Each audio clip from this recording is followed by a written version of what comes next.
ของผมคือสามเหลี่ยมเพศที่หลวงพี่ท่านสอนท่านก็จะสอนประจำอยู่แล้วแต่ผมเนี่ยมองว่าบางท่านเนี่ยอาจจะ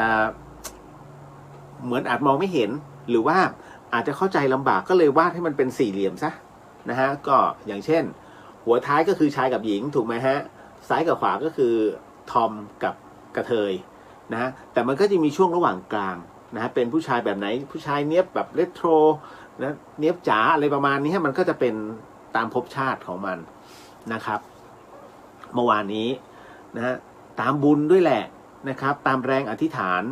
หลวงพี่มักจะถามนะหลวงพี่ภัสกรเนี่ยท่านเวลาท่านเทศที่ไหนก็ตามเนี่ยท่านจะถามอ้าวโยมคนไหน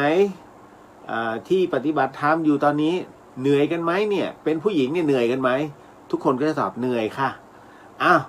ไหนใครชาติหน้าจะอธิษฐานขอให้ฉันเกิดเป็นผู้ชายยกมือพลึบ อ้าวแล้วชาตินี้ล่ะแล้วตอนนี้ล่ะแล้วใครที่ชาติหน้าอยากจะเกิดเป็นผู้หญิงยกอีกแหลมแหลมฮะ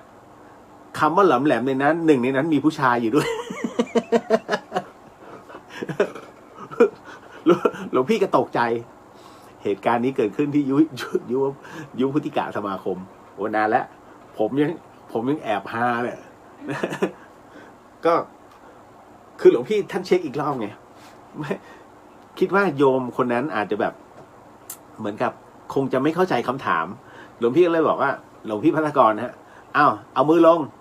เสร็จปุ๊บโยมคนไหนอยากเกิดเป็นผู้หญิงในชาติหน้ายกมือก็จะมีผู้หญิงอยู่สัก2-3 คนยกแล้วก็มีผู้ชายคนหนึ่งข้างหลังสุดยกปุ๊บ หลวงพี่บอกใช่แล้ว คือประมาณว่าอันนี้คือมาคุยหลังรอบอะตอนที่กลับห้องพักแล้วครับหลวงพี่เขาบอกตอนแรกกูก็ไม่แน่ใจหรอกพอเช็คอีกรอบนึงใช่แล้วเขาโยมเขาอยากอธิษฐานเป็นผู้หญิง ก็เลยถามว่าทำไมโยมจึงอยากเป็นผู้หญิงผมอยากรู้ความรู้สึกของผู้หญิงครับว่าเขารู้สึกแบบไหน โอ้ยเจริญเทิน นั่นแหละฮะคือก็จะมีอะไรแปลกๆเยอะนะครับอย่างที่นครศรีธรรมราชที่นครศรีธรรมราชนั้นนะฮะก็จะเป็นคอร์สของพระอาจารย์กเชนกับหลวงพี่ภัสกรคือท่านไปไหนท่านจะไปควบคู่กันนะฮะเอามาเล่าก่อนแล้วเดี๋ยวก่อนที่จะเขียนลงไปใน Facebook นะฮะก็คือมันก็เป็นเรื่องที่แปลกคนทุกคนนะฮะเวลาลงชื่อในการปฏิบัติธรรมเนี่ยเข้ามาด้วยใจที่นอบน้อมอยากเรียนในเรื่องของทั้งกรรมฐานอยากเรียนของในเรื่องของปริยัติ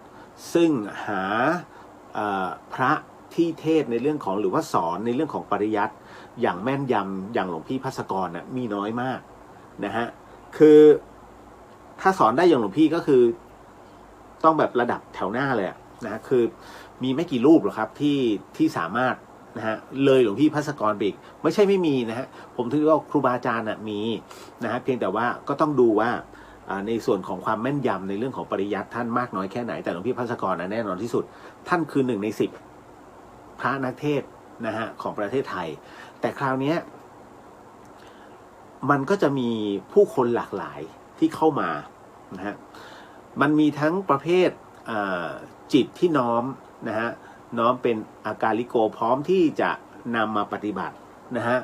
แต่ว่าในขณะเดียวกันมันก็ยังมีอีกประเภทหนึ่งก็คือมีประเภทอัตตาสูงแต่อีกประเภทหนึ่งที่ไม่ค่อยได้เจอแต่มีนะฮะนั่นก็คือเป็นประเภทที่ตัวจิตมันมีความวอกแวกแล้วคราวนี้ตอนที่พระอาจารย์กเชนท่านสอนกรรมฐานถูกแทรกฮะผีเข้า คือก็เราพูดกันเป็นนัยยะว่าผีเข้าแต่ในขณะเดียวกันเนี่ยอาการก็คือสั่นนะฮะแล้วก็เริ่มนะฮะเริ่มเป็นอาการสั่นฮึดหลวงพี่ภัสกรก็หันหน้ามองพระอาจารย์กเชนพระอาจารย์กเชนก็หันมามองหน้าหลวงพี่ คือต่างคนต่างเอาแล้วเว้ย เอาแล้วเว้ยขึ้นแล้วเว้ยพอแบบแต่ว่ายังไม่คือยังไม่ขึ้นเหมือนกับว่าเข้ายังไม่เท่าไหร่นะพระอาจารย์นะพระอาจารย์กเชนท่านก็สอบถามเล็กน้อยคือผมก็ไม่ได้อยู่นะตรงนั้น นะฮะเพราะว่าอยู่ด้านหลังหลวงพี่ภัสกรก็เลยเรียกว่าขอพลังบารมีนะฮะท้าวเวสสุวรรณนี่เลยฮะเพราะท่านบอกอยู่เสมอว่าหลวงพี่เป็นยักษ์ท่านก็เลยใช้พลังส่วนตัวเนี่ยอัดลงไปปึ้งเสร็จปุ๊บคนนั้นเขาก็นิ่งแล้วก็หงายหลังออกไปเลยฮะคือมันจะมีหลากหลายมากนะฮะก็เป็นอันรู้กันว่าน่าจะเป็นเพราะว่าถูกแทรกการถูกแทรกนั้นเพราะว่าตัวจิตนั้นมันมีความสับสนเกิดขึ้นนะครับแล้วก็เกิดความสงสัยลังเลมันก็เลยหาช่องว่างตรงนี้เป็นคนที่จิตอ่อนอยู่แล้วจึงเกิดอาการแทรกของมารคำว่ามารนั้นถ้าในวงการแพทย์นั้นก็อาจจะประมาณว่าคิดไปเองนะฮะมีเรียกว่าเคมีในสมองเยอะเกินไปทำให้เกิดการผิดเพี้ยนเกิดขึ้นอันนี้คือผมพูดในเชิงแพทย์ในเชิงปัจจุบันนะฮะแต่ถ้าทางในอย่างเราเนี่ยเขาก็จะบอกว่าอันนี้มันคือการถูกแทรกนะฮะคือ Data มันอัดไว้เยอะๆแล้วสั่งสมอะไรไว้เยอะแยะมากมายนะฮะมันก็คัดบางส่วนของ Data นั้นเข้ามาสิงมันพร้อมไงฮะเพราะว่าภาพต่างๆที่มันเกิดขึ้นเนี่ยเราไม่รู้ว่าใครต่อใครไปเจออะไรมาบ้างนะฮะคือทุกสรรพสิ่งเนี่ยต้องบอกเวลาผมไปกับครูบาอาจารย์หลายๆอย่างผมมักจะสังเกตนะอย่างพระอาจารย์รูปนี้ทำไมเวลาท่านเดินก่อนจะข้ามสะพานเนี่ยท่านจะหยุดนิ่งก่อนนะฮะแล้วก็ค่อยข้ามพอข้ามไปเสร็จปุ๊บผมก็เอาง่ายๆรู้จักคนกรุงเทพมักจะรู้จักสะพานพระราม6คุณผู้ฟังหลายคนฮะผมจะบอกว่าในสมัยก่อนเนี่ยสะพานที่ขึ้นชื่อมากที่สุดในประเทศไทยนะฮะคือสะพานที่ทอดข้ามระหว่างแม่น้ำเจ้าพระยามันก็จะมี1สะพานกรุงเทพนะฮะ2สะพานพุทธนะฮะ3ไล่มาเลยนะตอนนั้นสะพานสาทรยังไม่มีนะครับก็จะมาเป็นสังฮีนะครับจริงๆมันมีพระปิ่นเกล้าพระปิ่นเกล้ามาสร้างที่หลังเพราะที่ผมพูดเนี่ยมันเป็นสะพานเหล็กสร้างในสมัยสงครามโลกก็คือจะมีสังฮีก็คือสะพานกรุงธนแล้วก็จะมาเป็นสะพานพระราม6ผมยังทันใช้อยู่นะพระราม6อ่ะนั่ง203นะตอนไปเมืองการก็ยังทันได้ข้ามนะฮะแล้วก็มาเป็นสะพานนนชวีนะฮะปทุมทั้งหมดทั้งมวลเนี่ยมันเป็นสะพานเหล็กที่สร้างนะครับทอดยาวนะครับสมัยสงครามโลกสะพานพระราม6อ่ะนะฮะก็จะมีครูบาอาจารย์บางรูปตรงวัดไส้ทองแหละนั่นแหละท่านก่อนที่จะข้ามไปอีกฝั่งหนึ่งข้ามไปฝั่งวิมุตตินะฮะข้ามไปฝั่งการไฟฟ้าท่านก็จะหยุดนิ่งก่อนแล้วค่อยเดินข้ามพอข้ามเสร็จผมก็เลยถามพระอาจารย์ทำไมต้องหยุดเพราะอะไรสะพานแห่งนี้กว่าจะเสร็จนะกี่ชีวิตโยมหลายชีวิตนะที่เขาตายอยู่แล้วเขาตายอยู่ตรงไหนแล้วโยมคิดว่าจะตายตรงไหนล่ะบางคนก็ตกลงไปข้างล่างตอหม้อนะกี่ศพเนี่ยฮะแล้วก็ตรงรางนะกี่ศพนั่นน่ะก็ให้รู้เอาไว้ว่าทั้งหมดทั้งมวลมันผ่านเลือดเนื้อมาหมดทุกสะพานมันมีหมดเพราะฉะนั้นท่านจะแผ่เมตตาก่อนทุกครั้งอ๋อมันเป็นอย่างนี้นี่เองคือแต่ละรูปท่านก็จะบอกวิธีการเราก็จะจำแบบนั้นมาเพราะฉะนั้นเนี่ยเมื่อวานผมเขียนในตัวเรื่องราวทั้งหมดว่าทุกแห่งอ่ะทุกแห่งหนมันจะประกอบไปด้วยพลังงานทั้งนั้นนะเพียงแต่ว่าเรารู้ได้หรือรับรู้ไม่ได้แค่นั้นเองฮะไม่ได้มีอะไรมากนะครับเอาละฮะก็กลับเข้ามาสู่ในช่วงของ The เฮียนนะฮะ หลายๆท่านก็ถามกันมาเหมือนเดิมนะฮะกับปฏิจจสมุปบาทขอไปปฏิจจสมุปบาทแต่ว่าขอเก็บไว้ก่อนยังไม่ได้หมายถึงว่ายังไม่ออกจากโรงพิมพ์นะแต่ว่าถ้าออกมาเสร็จปุ๊บเนี่ยต้องมานั่งใส่สิ่งของไปอีกซึ่งก็จะมีไม่ครบ 3,000 ชิ้นนะฮะเดี๋ยวไว้เฉลยนะครับว่าจะมีอะไรเอาไว้ใกล้ๆงานหลวงพี่ก่อนแล้วผมจะเฉลยนะครับแต่ส่วนที่สมมุติถ้ามาแล้วเนี่ยก็ยังไม่อนุญาตนะครับให้ใครทั้งนั้นยกเว้นครูบาอาจารย์ของวัดฝายหิน ก็จะมอบให้ก่อนเพราะว่ายังไงก็ตามเนี่ยผมก็ไม่รู้หรอกครับว่างานเผาสรีระสังขารหลวงพี่ภัสกรนั้นเนี่ยจะเกิดขึ้นเนี่ยในเดือนธันวาหรือต้องยืดไปอีกเพราะว่าวันนี้มีหลายท่านถามเข้ามาเดี๋ยวนะฮะผมขอดูก่อนนะฮะคุณสามารถที่จะรับฟังได้ผ่านช่อง YouTube นะฮะวัดไฟหินนะฮะอันเนี้ยมีคำถามเลยว่าพี่อยากทราบจริงๆนะคะว่าโควิดมันจะอยู่กับเรานานแค่ไหนคะพี่รู้ว่าคุณเรียวทราบแน่ๆค่ะโอ้โหฟันธงเลยว่าผมต้องรู้ ถ้าผมรู้ผมจะเป็นผู้วิเศษทันทีครับพี่ นะฮะคือเอาเป็นว่าทั้งวันรายการเนี้ยเป็นรายการธรรมะบันเทิงอันนี้บอกไว้ก่อนนะฮะมันเป็นรายการธรรมะบันเทิงสิ่งที่ผมพูดออกไปจงเก็บเกี่ยวในสิ่งที่คิดว่ามันเป็นประโยชน์เป็นสาระนะฮะอะไรที่เป็น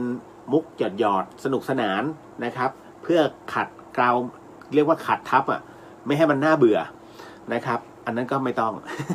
นะเพราะฉะนั้นผมก็จะมีคำพูดติดปากอยู่เสมอว่าสิ่งที่ผมกำลังจะเล่าสิ่งที่ผมกำลังจะเล่าให้คุณผู้ฟังได้ยินได้ฟังเรื่องราวต่อไปนี้นั้นอย่าเชื่อให้ฟังหูไว้หูแล้วก็ใช้วิจารณญาณทุกครั้งในการรับฟังเรื่องราวประเภทนี้ข้อสำคัญอยากให้คุณผู้ฟังได้ฟังเป็นนิยายเหมือนหลวงพี่ภัสกรไหมฮะอ้าวโยมฟังเป็นนิยายท่านก็จะเล่าเรื่องชาติปางก่อนเลยนะในอดีตชาติของท่านนะฮะแล้วคราวนี้ผมก็จะบอกว่าผมก็จะเติมไปว่าอะไรที่เป็นประโยชน์ขอให้ใช้หลักกาลมสูตรในการคัดกรองนะฮะแล้วก็นำเอาสิ่งตรงนั้นที่เป็นกุศลนั้นไปปฏิบัตินะครับเพราะฉะนั้นก็ให้คัดกรองเอาเองยิ่งกับโควิดอีกฮะคือจะบอกว่าผมไม่ใช่ผู้รู้ฮะในเรื่องราวของ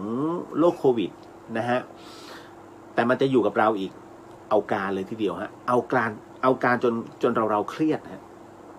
พูดได้แค่นี้จริงๆพูดไปมากกว่านี้ไม่ได้นะฮะ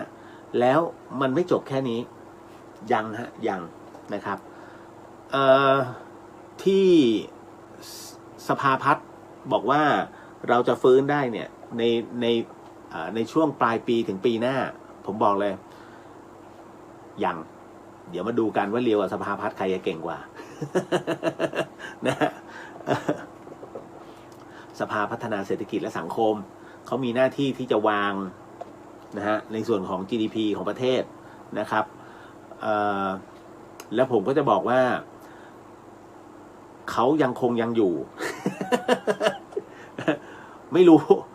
ผมไงยังอยู่ยังนั่งอยู่อย่างเงี้ยเขายังอยู่นะฮะไม่ต้องห่วงฮะสปิริตไม่พอนะครับ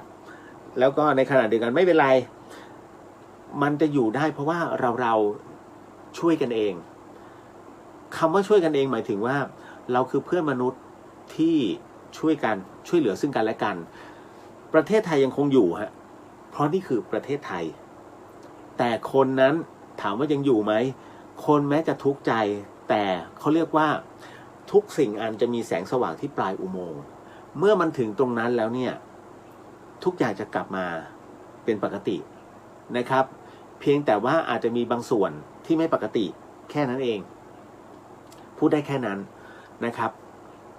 มากไปกว่านี้ก็คงจะไม่ได้แต่ให้เตรียมตัวไว้ฮะนะครับผมคุยกับน้องๆที่เนี่ยนะครับก็คุยกันไว้ว่าก่อนที่จะมีคำอะไรต่างๆขึ้นมาเนี่ยผมก็บอกเลยว่าหนักเดี๋ยวค่อยดูหนักกว่านี้เพราะว่าการที่ล็อกดาวน์มันล็อกไม่จริงคือดูเหมือนล็อกแต่ปล่อยคนออกนี่จบแล้วมันคือแทนที่จะไปอยู่ในแค่ส่วนเดียวไม่เฮ้ยเอาออกไปกระจายกันหน่อยจะดูให้บางๆมันไม่ใช่บางๆฮะผมไม่รู้ใครคิด มันกลายเป็นกระจายทั้งประเทศเพราะฉะนั้นมันก็เลยทำให้หนักนะฮะแทนที่กระจุกนึงแล้วหนักแล้วค่อยๆทยอยออกมาพักในเขตสีเขียวนะครับไม่อันนี้ทำให้แดงทั้งหมดแล้วจะพักตรงไหนฮะพักได้คือหาเกาะ นะอยู่ตามเกาะเนี่ยได้นะครับเพราะฉะนั้นเนี่ยก็ต้องช่วยกันแล้วก็ให้ระมัดระวังด้วยแล้วกันก็ต้องโมทนาสาธุกับพี่ทิพย์นะครับที่เดี๋ยวพี่ทิพย์จะส่งชุด PPE มาให้นะฮะให้ผมก่อนจำนวน50ชุดแรก เพราะว่าผมต้องเอาไปให้ด่านแรกก่อนเลยณวันนี้เนี่ยที่อำเภอเชียงดาวหนักแล้วฮะคุณผู้ฟังที่ฟังจังหวัดเชียงใหม่รับรู้นะฮะตอนนี้ที่อำเภอเชียงดาวหนักมากหนักขนาดตรงที่ว่ามันกระจายไปเกือบทุกที่ฮะนะครับก็จะมีไทม์ไลน์อยู่นะครับลองดูนะครับในโซเชียลตอนนี้ของจังหวัดเชียงใหม่มันจะมีไทม์ไลน์ของอำเภอเชียงดาวว่าใครที่ไปอยู่ตรงไหนนะฮะสำนักปฏิบัติธรรมไหนอู่รถไหน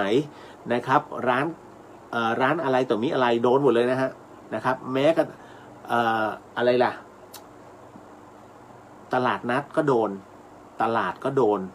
ร้านข้าวต่างๆโดนหมดมีหมดเลยฮะนะครับเพราะฉะนั้นลองดูไทม์ไลน์นะครับตอนนี้ด่านหน้าของเชียงใหม่หนักมากนะครับแล้วก็วันนี้รู้สึกจะมีผู้ป่วยนะครับที่นำส่งกลับบ้านก็คือมาที่เชียงใหม่อยู่ที่โรงพยาบาลสนามก็เดี๋ยวผมจะจัดบางส่วนนะฮะ PPE เนี่ยนะครับเดี๋ยวจะแบ่งเชียงดาวสัก20แล้วกันแล้วที่เหลือก็เป็นโรงพยาบาลสนามนะครับแล้วถ้านครพิงค์น่าจะคงยังมีอยู่ใช่ไหมฮะงั้นยังไม่ให้ เอาที่เขาขัดสนก่อนนะครับแต่ว่าหากเริ่มล่อยหลอแจ้งมานะครับอันไหนช่วยเหลือได้ผมก็จะบอกญาติธรรมแล้วเดี๋ยวเขาจะส่งขึ้นมาแต่ว่าตอนนี้หน้ากาก N95 หนักสุดครับเริ่มหมดฮะที่เชียงดาวบอกว่าเหลือกล่องสุดท้ายแล้วพี่เลียวท่านใดมีพอจะมีหน้ากาก N95 นะครับผมยินดีรับและเพื่อที่จะส่งต่อไปยังด่านหน้าก็คือที่เขตของเชียงดาวนะฮะเพราะว่านะตรงนั้นเขาต้องเขาคัดกรองหมู่บ้านเยอะอะนะฮะแล้วทีมงานอันน้อยนิดนะครับเชียงใหม่ฮะพ่อเมืองไปไหน นะฮะออกมาสั่งการแอคชั่นหน่อยก็ดีนะครับเพราะว่า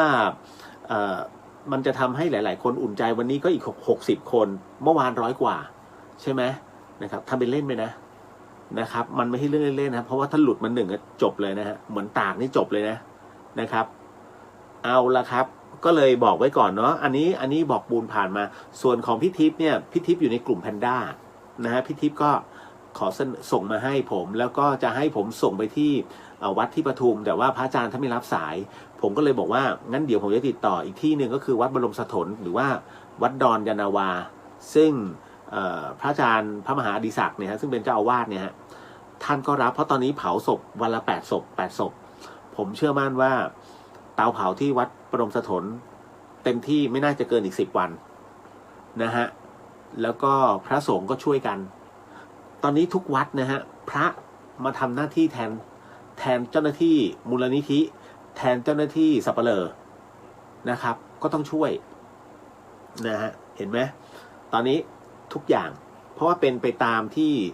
สมเด็จพระสังฆราชนะครับท่านมีลิขิตมานะครับอันนี้ก็โมทนาสาธุด้วยถ้าเป็นไปได้ทุกวัดช่วยกันเถอะครับนะครับเพราะว่าเขาแพ็คอย่างดีนะครับอันนี้ขอร้องเลยขอร้องครูบาอาจารย์ทุกวัดทั่วประเทศที่มีเมนอยู่นะฮะเอาละขอบพระคุณครับจริงๆนะผมได้พวกพี่ๆนะฮะคุณแม่ทั้งหลายแล้วก็คุณอานะแล้วก็คุณน้าทั้งหลายเนี่ยจากกลุ่มแพนด้าเนี่ยเมตตามากแล้วก็ส่งสิ่งต่างๆมาให้พอสมควรนะครับแล้วก็บรรเทาด้วยแล้วก็ให้กับครูบาอาจารย์บนวัดไฟหินด้วยฮะนะครับท่านก็ขอบคุณมานะตรงนี้นะฮะเดี๋ยวขออนุญาตทักทายก่อนนะฮะที่เชียงใหม่ฝนไม่ขาดตอน นะขออนุญาตนะครับขออนุญาตทักนะฮะคุณลิลลี่สวัสดีครับพี่เลียวสวัสดีฮะพี่ปฐมพรสวัสดีค่ะเมื่อวานพระอาจารย์มาสื่ออะไรคะไม่ได้มาอะไรมากมายครับก็แวบๆเฉยๆฮะทักทายธรรมดาฮะให้ขนลุกเล่นๆคุณชยานะครับสวัสดีค่ะสวัสดีครับนะฮะมาถึงบอกว่าจะถามอยู่ครับว่าเจออะไรถึงรีบจบรายการ เอาไว้เดี๋ยวถ้ามีโอกาสนะฮะไว้เจองานหลวงพี่ท่านเนี่ยฮะที่กรุงเทพไว้นั่งคุยกันสนุกเนาะ ป้าแก้วสวัสดีครับคุณเลียวสวัสดีนะครับป้าแก้วนะฮะกุ๊บกิ๊บทักทายครับพี่เลียวสวัสดีฮะป ป้าแก้วเมื่อคืนพระอาจารย์มาหาหรือคะใช่ครับนะครับ แล้วก็พี่สุวรรณยาสวัสดีค่ะรายงานตัวค่ะนะฮะคุณนกสวัสดีค่ะคุณเลียวสวัสดีครับนะครับมารายงานตัวแล้วนอนได้แล้วนะฮะ นะคุณธิดาพรสวัสดีค่ะคุณเลียวสวัสดีฮะกุ๊บกิ๊บบอกว่าพี่เลียวพูดเหนือได้ไหมคะอู้บ่จ้าง นะฮะมันก็ได้พ่องมาได้พ่องเนาะ คุณสุรชัยสวัสดีครับเดี๋ยววันพรุ่งนี้เปิดปุ๊บเนี่ยก็มีอยู่ประมาณ10 กว่าท่านผมก็จะส่งทันทีฮะนะครับช้าหน่อยนะเพราะเขาปิดทำการผมไม่ได้โม้นะด้วยความสัตย์จริงเลยนะโอ้ใครจะไปมูสานะฮะมันไม่มีเหตุผลไงของมันต้องส่งแล้วเราอยากให้จะตายคุณน้องสวัสดีค่ะคุณเรียวเมื่อคืนไม่รู้หลับไปตอนไหนตื่นอีกครั้งเสียงวัดแถวบ้านสวดทำวัดเช้าตี 4 ไม่ใช่คนแรกครับ ที่บอกไม่ใช่คนแรกเพราะว่าหลายท่านเนี่ยนะฮะก็จะเอารายการผมเหมือนกับเป็นยานอนหลับอ่ะแล้วก็หลับไปเลย เนี่ยหนูไม่ได้ฟังรายการพี่มันเหมือนขาดอะไรไปอย่างแต่พอหนูฟังปุ๊บหนูหลับสบาย ดูเฮ้ยมันเป็นกำลังใจหรือเปล่าเนาะ นะฮะพี่สุสวัสดีค่ะน้องเรียวแล้วก็ทุกท่านสวัสดีครับคุณมุนาสวัสดีค่ะคุณพิชัยสวัสดีครับนะคุณธงชัยสวัสดีครับพี่เรียวสวัสดีฮะครับผมทำดีขอบคุณทุกคำตอบที่ให้คิดสาธุโมทนาสาธุครับครูสุนทรสวัสดีครับนะฮะสวัสดีครับครูป้าแก้ว นะฮะป้าแก้วส่งไอคอนมาป้าแก้วบอกที่เมืองการหลวงปู่โง่นเคยมาทำพิธีปลดปล่อยวิญญาณทหารพม่าและไทยค่ะโมทนาสาธุหลวงปู่โง่นแหมอยู่แล้วหลวงปู่โง่นสารโยครับนะฮะท่านก็สุดๆเลยฮะคุณกุ้งสวัสดีค่ะนะฮะคุณกุ้งเดี๋ยวเตรียมตัวนะเดี๋ยวเดือนหน้าเรียกบุญแสงสว่างอีกรอบ อย่าพึ่งเลยฝนมันคือฝนอะเมฆฝนมันมืดไงแล้วก็ไอพลังงานแสงอาทิตย์มันเก็บได้บ้างไม่ได้บ้างเราก็เลยเดี๋ยวก่อนเดี๋ยวเก็บไว้ก่อน นะฮะแต่ดีมากๆนะเขาก็ยังใช้กันอยู่นะฮะมันน่ากลัวตรงที่พอรถจะผ่านปุ๊บมันค่อยสว่างปุ๊บแต่พอไปปุ๊บมันดีปั๊บ น่ากลัวมากคือมันน่าจะค้างไว้สักหน่อยเนอะแล้วหายไปนะโอ้ยคุณมุนาบอกว่าทำไมถึงรู้ว่าวันนี้คุณเรียวใส่ชุดเหมือนนักรบเลยคะรู้สึกว่าไม่ใช่หรอกครับอันนี้มันประมาณนักไอ้นี่ใช่ไหมพวกเสื้อเกราะของพวกทหารอะไรล่ะพวกอัศวิน นะฮะคุณจันยาสวัสดีค่ะคุณเรียววันนี้ดูพุทธิสิทธิ์ไม่ได้ค่ะไม่มีภาพและเสียงจริงดินี่ไงพุทธิสิทธิ์ยังอยู่เลยเขาก็ดูอยู่อะนี่ไงนะฮะคุณนุ้ยสวัสดีค่ะคุณเลียวสวัสดีฮะคุณแหม่มสวัสดีค่ะคุณเลียวพระอาจารย์ท่านมาทักลูกศิษย์ใน Facebook ค่ะเมื่อวานใช่ไหมอย่างที่ตอนนี้ผมก็ระแวงอยู่นะเพราะเดี๋ยวเสร็จเนี่ยผมก็เลยบอกว่าเดี๋ยวคืนนี้พอเสร็จจากตรงนี้เสร็จปุ๊บเนี่ยผมก็จะให้ข้าวลูกค้า มันมารอแล้ว3 ตัวแล้วก็จะลวดกวาดลานโพเอาสมาธิหน่อยนะฮะ มันเป็นกิจวัตรนะฮะคือผมจะไม่ค่อยเหมือนชาวบ้านอย่างบางคนก็จะใช้การนั่งสมาธิเนาะแต่ผมก็กึ่งจงกรมแต่ว่าตัวจิตของเราอะอยู่ที่ไม้กวาดแล้วก็กวาดไปแล้วก็ดูลูกโพไปด้วยแล้วก็กวาดแล้วก็กวาดนะฮะแล้วก็ดูวิถีของลูกโพแล้วมันจะคิดอะไรได้คือจิตมันไปอยู่แค่ตรงนั้นเลยฮะมันเป็นอะไรที่เราก็ได้หลายๆอย่างนะมันคือกรรมฐานชนิดหนึ่งนะคือมันจัดอยู่ในกรรมฐาน40 กองนะฮะทั้งหมดทั้งมวลนะครับ คุณธงชัยบอกว่าดีครับพี่เลียวเวลาสวดมนต์ไหว้พระอยู่ดีๆขนลุกวาบขึ้นหัวหรือเราจะมโนไปเองครับหรือเปล่าแต่เป็นบ่อยมากๆครับบางครั้งก็เห็นรูปครูบาอาจารย์ก็ขนลุกขึ้นหัววูบวันนี้ดูพระอุปคุตก็ขนหัวลุกนะฮะเป็นเอาเป็นในเรื่องของอย่างที่ครูบาอาจารย์มักจะพูดนะฮะ อันนี้หมายถึงว่าเป็นเรื่องของตัวจิตที่ดูอ่อนกำลังแล้วมันทำให้เกิดความรู้สึกนั้นขึ้นมานะฮะแต่ถ้าเป็นนัยยะของพวกผมอะนะฮะที่อาจารย์แม่ชีท่านบอกแล้วก็ครูบาอาจารย์ก็บอกในส่วนของผมนะอันนี้เขาเรียกว่าเทพเทวดามาร่วมโมทนานะครับนะตรงนั้นก็เลยยังไม่สรุปให้ตัดสินใจเอาเองผมบอกแล้วเมื่อฟังผมปุ๊บเนี่ยให้ใช้หลักกาลมาสูตรพิสูจน์เอานะครับช่างพึ่งพี่เลียวสวัสดีครับสวัสดีฮะช่างนะครับคุณกุ้งบอกว่าได้ค่ะโอ้ยโอ้ยสุดยอดเรื่องทำบุญนี้เร็วกลุ่มนี้ยังครับเดี๋ยวฮะนะขอพิจารณากันอีกทีคุณธงชัยพี่เลียวมาไลฟ์ผมเริ่มทำงานพอดีครับตัดต่อวิดีโอส่งบริษัทฟังไปทำงานไปด้วยอ้าวนะฮะดีผมก็คือเมื่อก่อนผมต้องนั่งกำกับในเรื่องของการตัดต่อนะเพราะตอนอยู่มีเดียเวลาทำทั้งรายการวิทยุทำทั้งรายการทีวีแล้วอยู่ค่ายเพลงผมอยู่เอ็มสแควร์นะเมื่อก่อนนี้ก็เป็นเบื้องหลังทั้งวิตามิน A แบ็คเฮดคิสตี้โจนัสทุกวันนี้ยังคุยกับโจนัสอยู่นะฮะโจนัสแอนเดอร์สันเนี่ยพี่ยิ่งยงด้วยนะครับก็หลายๆคนที่ไม่ได้ว่าห่างหายกันไปเลยก็ยังติดต่อกันอยู่นะครับก็เยอะอะฮะ แล้วก็มาถึงคุณพัชราพรดูอยู่ค่ะสวัสดีค่ะเมื่อวานก็ดูแต่เผลอแล้วก็เผลอหลับไป โอ้ยหมดแรง ดูนะดูอยู่ค่ะแต่หลับ มันเป็นปกติฮะ คุณจัญญาบอกไม่รู้ทำไมคะไม่รู้ทำไมคะ คืออะไรคุณกุ้งไฟรีหรือให้ติดตลอดน่าจะอยู่ที่การตั้งค่าค่ะคุณเลียวลองใช้รีโมทกดตั้งค่าดูตั้งแล้ว นะฮะ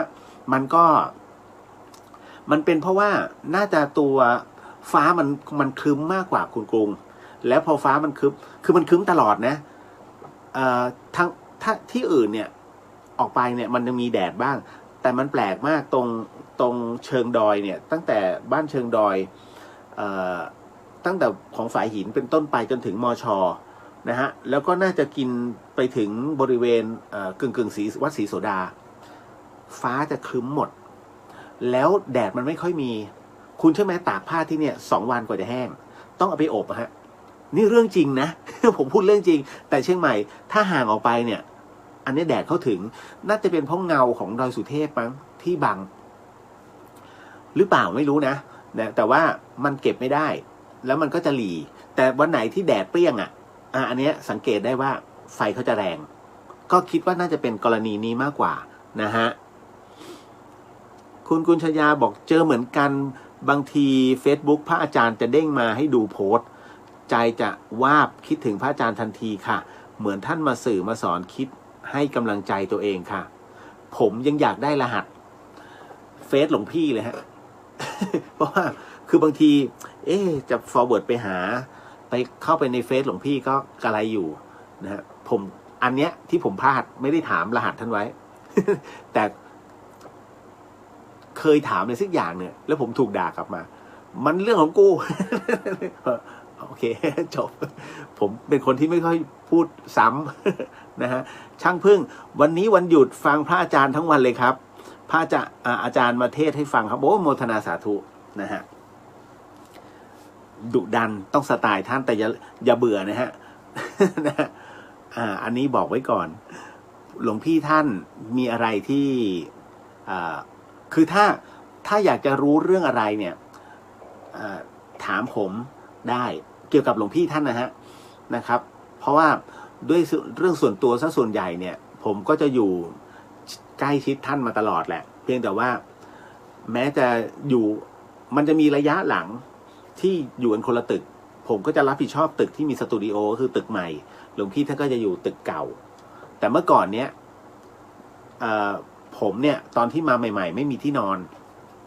นะฮะก็จะนอนอยู่ด้านบนธรรมสถานเลยกับน้องเอ็มแล้วก็มีน้องอีกคนหนึ่งนอนกัน3 คนแล้วเวลาและกลางคืนเนี่ยเขาก็จะนั่งสมาธิแข่งกัน แล้วเขาก็จะถอดจิตแข่งกันซึ่งผมไม่รู้ผมก็นอน ไม่รู้เรื่องนะฮะแล้วผมก็มีความรู้สึกว่าเอ๊ะผมเป็นส่วนเกินปะวะ ก็เลยหาที่นอนใหม่ไปเอาห้องเก็บของอะรื้อทุกอย่างออกมาแล้วทำใหม่จัดใหม่นะฮะทำชั้นอย่างดีนี่นะแต่ห้องเก็บของที่นี่แปลกมากมันเป็นห้องใต้ดินนะฮะตอนเข้าต้องมุดเข้าแต่พอลงไปแล้วยืนปุ๊บยืนได้เลยนะฮะผมสูง172ข้างบนเนี่ยยังสูงอีกประมาณสักน่าจะอีกประมาณสัก10 กว่าเซนน่ะคือมันยืนได้เลยอ่ะมันเป็นงั้นจริงๆคือถ้ายืดมือแล้วติดผนังพอดีเป๊ะเลยนะฮะเหมือนกับได้ออกกำลังเหมือนกับดันเพดานได้นั่นแหละฮะผมก็มาอยู่ตรงนั้นแล้วสุดท้ายแล้วหลวงพี่ก็จะทำงานอยู่บนหัวถ้าหลวงพี่จะมาหาผมจะรู้ก่อนเลยเพราะท่านจะเดินเสียงดังหลวงพี่เดินดังมากนะบุ๊บบุ๊บบุ๊บบุ๊บท่านเดินหนักเท้าหนักมากรู้แล้วออกมาแล้วได้ยินเสียงดังกลุ่มปิดประตูแล้วสักพักจะได้ยินเสียงใส่รองเท้าแตะมา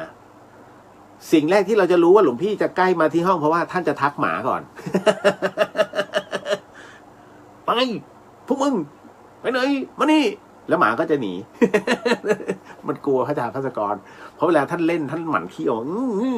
โอ้โหประมาณเหมือนจะขยี้หนังมันให้เป็นกระดาษ แล้วคราวนี้ก็จะมาสิ้นสุดที่หน้าห้องผม ไอ้มาแล้วรู้แล้วได้ยินจากข้างบนแล้ว หลวงพี่ภัสกรคือมุมต่างๆที่หลายๆคนไม่เห็นนะฮะผมก็จะพยายามเอามาเล่าเพราะว่าท่านน่ารักนะเอาจริงคือท่านดุเนี่ยดุแค่ในสิ่งที่ท่านต้องการให้เราคิดนี่คื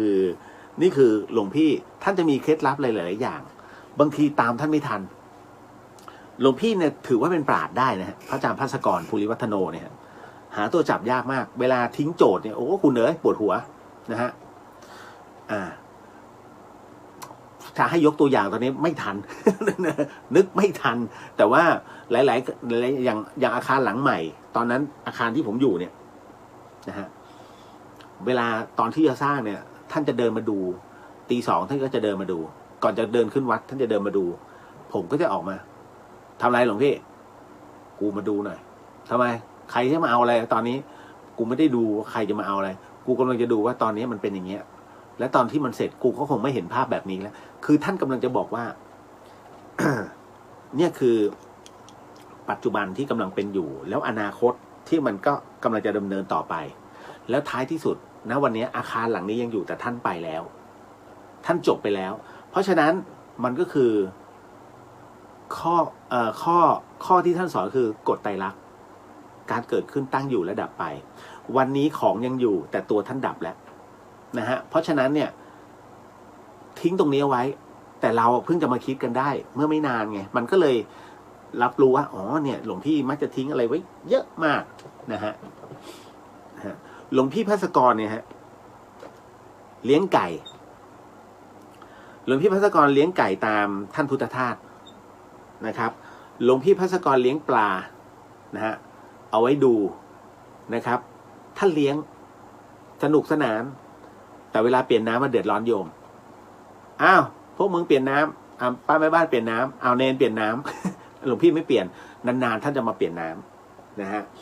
หลวงพี่ก็จะเลี้ยงปลาเสร็จปุ๊บหลวงพี่ก็มาเลี้ยงแมว แล้วก็ตามด้วยเลี้ยงหมาคือหมากับแมวในปกติอยู่แล้วของวัดถูกไหมฮะท่านจะสงเคราะห์คือคนเนี่ยอันนี้เตือนไว้นะฮะญาติธรรมแล้วก็คุณผู้ฟังถ้าไม่ไหวนะฮะให้เรียกว่าให้ทำหมันเขาซะนะครับเพราะว่าอะไรวัดฝายหินเนี่ยนะครับจริงๆเกือบทุกวัดเนี่ยถูกเอาหมาแมวมาปล่อยคนเอาหมาเอาแมวมาปล่อยวันที่มันน่ารักโอ้ยโอบอุ้มอย่างดีพอวันที่มันท้องบ่อยๆเอามันมาปล่อยซะงั้นเห็นไหมฮะนี่คือเขาเรียกว่าความรู้สึกชั่วครั้งชั่วคราวแต่เอาความทุกข์นั้นเอามาให้วัดขนาดคุณเนี่ยยังไม่อยากจะเลี้ยงแล้วคิดว่าวัดเขาอยากจะเลี้ยงเหรอมันเป็นภาระหมาแมวนี่ป่วยที่มันน่ารักจริงนะแต่ป่วยที่คุณเตรียมเงิน10,000ไว้เลยนะฮะแพงมากจริงๆ นะครับ เพราะฉะนั้นไม่มีต่ำกว่าพันฮะการรักษาหมาแมวเนี่ยไม่มีต่ำกว่าพันแน่ๆนะฮะอันนี้ก็เลยให้คิดถึงนะฮะอนาคตด้วยนะฮะแล้วคนที่เอาหมาเอาแมวมาปล่อยเป็นภาระของวัดผมถามว่าปัจจุบันร่ำรวยไหมฮะไม่มีทางทำไมจึงไม่ร่ำไม่รวยก็เพราะว่าคุณนำภาระตรงนี้มาให้วัดดูแลพระท่านต้องมากังวลเรื่องหมาเรื่องแมวนะฮะเพราะมันคือชีวิตท่านก็ต้องมาเลี้ยงนะฮะมาเลี้ยงดูเป็นภาระของท่านแทนที่ท่านจะต้องไปทำหลายๆอย่างไม่กลายเป็นว่ายกภาระมาให้พระแทนไม่ใช่1 ตัวนะฮะมาที7 ตัวเงี้ยท่านก็ต้องดูทั้งหมดดูแลทั้งหมดเห็นไหมเอา7 ตัวคูณกรรมไปไอ้คนปล่อยนะฮะตัวกรรมมึงตีกลับไปไงฮะนี่ไงฮะเพราะฉะนั้นมันจึงไม่มีกินตลอดเพราะเป็นอย่างนี้แหละเพราะเอากรรมยกไปให้วัดหลวงพี่ท่านรับอุปการะยกตัวอย่างเช่นไอ้บากเป็นต้นไอ้บากเป็นตายไปแล้วตายไปเมื่อวันที่4นะฮะ4 มกราที่ผ่านมานะครับไอ้บากพอกันหลวงพี่รับอุปการะไงหนอนกินหัวเอาไปเสร็จปุ๊บเอาไปเลี้ยงผมอะเป็นครั้งแรกที่ปะทะกันระหว่างผมกับหลวงพี่อันนี้เล่าให้ฟังเล่นๆนะฮะผมกับพระอาจารย์ภัสกรเป็นการปะทะกันแบบพี่กับน้องไม่ใช่พระกับโยมนะฮะแต่ถ้าเป็นในหลักสายตาคนนะพระกับโยมแต่ผมปะทะกันในระหว่างพี่กับน้องคือท่านน่ะผมเข้าใจว่าหลวงพี่ท่านมีเมตตาคุณเดี๋ยวก่อนสมมติอีกอบแว่นเป็นไอ้บากตอนที่แบบมันพันหัวแบบน่ารักเลยอ่ะท่านเอาไปเพิ่งจะกลับจากโรงพยาบาลมาสัก2 วันมั้งท่านก็เอามาใส่ฝ่ามือที่คุณเห็นในรูปอ่ะแล้วท่านก็บากหนีไปขย้ำหัวมาเราก็หลวงพี่มันเจ็บหัวมันก็เงี้ยมึงร้องเหรอมึงร้องแต่คือท่านเล่นแบบมันเขี้ยวอ่ะมึงร้องใช่ไหมเนี่ยแล้วก็โอ้ยตายแล้วนะฮะไม่รู้จะพูดยังไงหลายครั้งเนี่ยคือเป็นอะไรที่มันเป็นอย่างเงี้ยนี่คือพระภาสกรคือความเมตตาของเราก็รู้แต่มือเคยเห็นมือท่านไหมมือท่านใหญ่มากแล้วหนักไง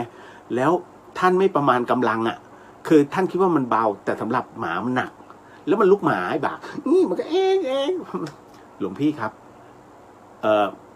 มันคือลูกหมาถ้าหลวงพี่เล่นกับไอ้หมีเงี้ยไม่ว่าไอ้เนี่ยกระดูกมันนิดนึงตอนหลังท่านก็มานั่งดูจะเล่นนะคือพอเอามันมาตั้งที่โต๊ะไอ้บากอ่ะตัวเล็กพอมาตั้งที่โต๊ะแล้วท่านก็หมั่นเคี้ยวแบบมองอยากจะเล่นแต่กลัวตัวเองจะเล่นแรงอ่ะเฮ้ยไปเอาย่ามากูจะไปข้างนอก คือตัดใจไม่เล่นกับมันโดยการเอาตัวเองออกไปข้างนอก ไปเดินตลาดพระ ส่วนในบ่าวมันก็จะมาหาผม ผมก็มันมานอนในห้องเนี่ยฮะหลวงพี่พัฒนท่านจะมีวิธีการกันตัวเองเห็นไหมท่านจะไม่ยึดติดแต่ถามว่ารักไหมท่านรักไอ้บากนั่นแหละฮะไอ้บักกี้นี่แหละ ทำไมจึงเรียกไอ้บากก็ผมไอ้หัวมันไงมันบากถูกกัดนะฮะแล้วมันเป็นแผลเป็นนี่แหละ นั่นคือที่มาที่ไปนะฮะเล่าให้ฟังนี่คือพระอาจารย์ภัสกรภูริวัฒโนนะฮะต่อมาขอทักทายก่อนนะฮะการ์ดสวัสดีพี่เลี้ยวสวัสดีครับนะฮะคุณสุสาวินีสวัสดีค่ะสวดมนต์ประจำทุกวันต้องสวดเชิญเทวดาไหมคะไม่จำเป็นครับถ้าทำได้ก็ดีแต่ถ้าสวดมาแล้วก็ต้องเชิญกลับด้วยนะฮะแต่จริงๆแล้วเวลาสวดเนี่ยตัวจิตนะฮะเขาเรียกว่าตัวเราคือเนื้อนาบุญตัวเนื้อนาบุญเนี่ยตัวเขาเรียกว่าพลังออร่ามันจะแผ่ไปแผ่เป็นพลังแห่งความสุขนะฮะเราจะไม่เห็นรัศมีตรงนั้นแต่คราวนี้ไม่ว่าจะเป็นสัพพวิญญาณหรือว่าทวยเทพเทวดาที่อยู่บริเวณรอบข้างเวลาเขาผ่านมาเนี่ยเฮ้ยไอ้นี่มันกลิ่นมะลิโอ้โหเฮ้ยไอ้นี่มันกลิ่นกุหลาบทำไมชวนหอมไหนเข้ามาสิอ้าวคนสวดมนต์นะนั่งดอมดมซะหน่อยแต่ก็โมทนาไปทางจิตเขาก็จะได้รับด้วยนะฮะประมาณหนึ่งนะฮะผมเปรียบเปยนะครับเปรียบเปยว่าบทสวดมนต์มันเหมือนกลิ่นหอม ที่ชวนให้หลายๆสิ่งนั้นเข้ามานั่นแหละครับแต่จะกี่ตนนั้นตอบไม่ได้นั่นแหละครับแต่ว่าเขาก็จะมาโมทนาด้วยเพราะเป็นการเสพบุญไปในตัวน้องแอร์สวัสดีครับพี่เลี้ยวสวัสดีครับนะฮะคุณปาริญญาสวัสดีครับพี่เลี้ยวสวัสดีฮะคุณสจีสวัสดีฮะเดี๋ยวผมเตรียมส่งให้แล้วนะครับวันพรุ่งนี้ทุกท่านเลยคุณจินชาสวัสดีค่ะคุณเรียวขอบพระคุณในความพยายามส่งยันมหาอุดไม่รีบแต่ตั้งตารอวันนี้ลุกพิธีกรเหมือนจัดอยู่ต่างประเทศนะคะ มันหนาว นะฮะไม่ใช่ นะฮะโอ้ยอันนี้พี่บนวันสวัสดีค่ะคุณเรียวสวัสดีครับนะคุณจินชาบอกว่าต้องทดเวลาบาดเจ็บให้ท่านผู้ชมผมไม่อยากทดแต่ว่าเวลามันเป็นของสถานีฮะ นะฮะปุ้มปุ้ยหวัดดีครับพี่เลี้ยวหวัดดีครับนะฮะพี่อุทิศสาธุค่ะคุณเลี้ยวสาธุครับนะฮะคุณธัญวัฒน์หวัดดีครับพี่เรียวช่วงนี้นั่งสมาธิพยายามทำทุกวันครับขั้นต่ำ50ครับโมทนาสาธุนะฮะLittle Hope ฟังอยู่นะคะจัดไปนะครับคุณกิตติสวัสดีครับพี่เลียวสวัสดีฮะคุณจิตนะครับบอกว่าการรู้ไม่ได้เกี่ยวกับพลังงานอาจคือความโชคดีนะฮะพี่ต้อมนวิภารีสอร์ทสวัสดีค่ะสวัสดีครับพี่น้องอังสวัสดีครับพี่เลียวน้องอังเดี๋ยวที่โรงพยาบาลเสมอมีผู้ป่วยโควิดป่ะไม่มีเนาะนะฮะไม่คืออังมาอยู่ที่โรงพยาบาลสนามไหมพี่เลียวอยากถามนิดนึงฮะเรื่องของชุด PPE ว่าเขายังขาดอยู่มากน้อยแค่ไหนเพราะว่าจะมีญัตติธรรมเนี่ยส่งมาให้พี่เลียวอยู่ประมาณสัก50ชุดนะครับแล้วก็PPC นี่ไม่มั่นใจเดี๋ยวดูก่อนนะครับก็จะได้กระจายนะครับถ้าอย่างนครพิงค์เนี่ยถ้านครพิงค์เริ่มที่จะขาดก็เดี๋ยวจะเอาไปสมทบให้นะฮะช่วยกันนะครับคุณณัฐสิทธิ์สวัสดีครับพี่เลียวสวัสดีฮะคุณจินชาเตรียมตัวคือเตรียมอะไรบ้างคะอ๋อก็ในเรื่องของไม่ว่าจะเป็นอาหารแห้งอาหารการกินรวมไปถึงเครื่องสมุนไพรต่างๆนะฮะแล้วถ้าเป็นไปได้เตรียมออกซิเจนกระป๋องไว้หน่อยก็ดีนะฮะอันนี้พูดเผื่อเอาไว้แต่ถ้ามันหาไม่ได้จริงนะคุณสิ่งหนึ่งที่มันหาไม่ได้แล้วมันพอจะช่วยกันได้จริงคุณเห็นอันเนี้ยไม่แนะนำให้ไปถามก่อนนะแต่ถ้าเป็นผมอะเบื้องต้นสำหรับคนที่ไม่มีเครื่องผลิตออกซิเจนคุณเคยเห็นไอ้ที่เขาใส่ตู้ปลาป่ะออกซิเจนปลานั่นก็คือออกซิเจนแต่มันเป็นตัวปั๊มไม่เท่าไหร่เองแต่ผมว่ามันน่าจะประทังได้นะแค่ถอดจุ๊บออกมาแล้วก็ต่อท่อให้มันใหญ่ขึ้นหน่อยนะฮะตัวครอบซะหน่อยมันก็น่าเป็นไปได้จริงๆผมมีออกซิเจนกระป๋องจะมีทุกที่ผมจะพกไปทุกที่นะฮะเป็นออกซิเจนกระป๋องจริงๆนะฮะแล้วก็กระป๋องละ100 กว่าบาทแต่มันอัดได้คือมันต้องมีสมาธินะเวลาเรากดไป1ทีก็ต้องหายใจพร้อมกันปื๊ดนะฮะแล้วก็หายใจออกเอาคาร์บอนออกแล้วก็หายใจปื๊ดรีบหาไว้นะครับอันนี้ผมกำลังพูดถึงบนพื้นที่สีแดงเข้มนะฮะสีแดงโหดเลยนะครับก็ต้องให้ระมัดระวังหน่อยนะครับอันนี้สวัสดีครับคุณย่าสนอบอกว่าสวัสดีค่ะคุณเรียวยาฟ้าทลายโจรเสร็จเรียบร้อยแล้วนะคะพรุ่งนี้จะจัดส่งให้ค่ะคุณเรียวโมทนาสาธุครับคุณย่านะฮะคุณย่าครับถ้าสมมุติว่ามันเหลือผมขออนุญาตนะฮะเดี๋ยวผมจะคัดให้พระแล้วถ้ามันเหลืออีกทีหนึ่งผมขออนุญาตนำไปที่ศูนย์ช่วยเหลือนะฮะในบางส่วนนะครับจะได้บุญกระจายนะไม่ว่ากันนะฮะคุณจิตรชาบอกว่าโมทนาสาธุสุดเข้าใจกับคุณทิพย์นะฮะที่ส่ง PPE และคุณเลียวผู้เป็นสะพานบุญฮะก็แค่ช่วยน้องๆพยาบาลด่านหน้าฮะคุณประจักษ์สวัสดีครับหนานเลียวสวัสดีครับนะฮะคุณสุวิมลสวัสดีครับคุณเรียวคิดถึงนะคะไม่ได้เข้ามาทักทายหลายวันแล้วหลังจากที่ฉีดวัคซีนตอนนี้อาการเป็นยังไงบ้างคะผมสบายดีแล้วฮะนะครับแล้วก็รอวันที่20กว่านิดนึงคืออย่างวันนี้โหดร้ายนะที่บางซื่อคนไปแน่นมาก นะฮะมันมีเหตุสังเกตไหมทำไมคนไปแน่นที่บางซื่อที่อื่นไม่แน่นเพราะบางซื่อฉีดแอสตราเซเนกาฮะไม่ได้ฉีดซิโนแวค ถ้าลองสถานีบางซื่อวันนี้เราจะฉีดซิโนแวครับรองหายหมด มันดูง่ายๆเลยว่าเป็นวัคซีนที่ไม่ใช่ไม่ดีนะฮะเพียงแต่ว่ามันเป็นวัคซีนของจีนซึ่งชิโนฟาร์มก็ของจีนถามว่าดีไหมวัคซีนน่ะดีหมดแต่บังเอิญว่าพอเขาไปวัดค่าภูมิของการป้องกันเนี่ยโควิดเนี่ยฮะมันไม่ขึ้นพอมันไม่ขึ้นถามว่าแล้วใครจะเชื่อถือความเชื่อถือมันดันไปเกิดขึ้นกับตอนที่เขาไปวัดภูมิไงแล้วฉีด2 เข็มภูมิไม่ขึ้นเลยจบเลยยังต้องมีเข็ม3บูสต์เข้าไปอีกนะฮะมันก็เลยกลายเป็นว่าความเชื่อมั่นมันหายไปมันเป็นตรรกะง่ายๆจริงๆผมอยากจะบอกรัฐคือเฮ้ยมันคิดได้นะเพราะไม่งั้นเนี่ยคุณไม่มาถึงระดับประเทศหรอกแต่ถ้าระดับประเทศเราคิดได้แค่นี้นะจบเลยนะประเทศไทยผมรู้ว่าคิดได้แต่ว่ามันมีบางอย่างแหละที่มันน่าจะเป็นข้อบังคับเป็นเรื่องของการทำสัญญากันหรือเปล่าว่าถ้าไม่สั่งจะถูกปรับอะไรเงี้ยเราก็ไม่รู้ถูกไหมฮะเพราะฉะนั้นเนี่ยมันก็ต้องเป็นข้อสงสัยว่าเขาไม่ต้องการกันทั้งประเทศแต่ก็ยังสั่งมันต้องมีนัยยะนะฮะบางคนก็ตีไปบางเรื่องซึ่งเป็นเรื่องอาจจะเป็นเรื่องเทาๆใช่ไหมฮะแต่ก็ผมว่ามันน่าจะมีอย่างอื่นด้วยนะเพราะไม่งั้นไม่มีใครที่จะเสี่ยงกับการกลด่าขนาดนี้นะถือว่าพร้อมใจกันด่า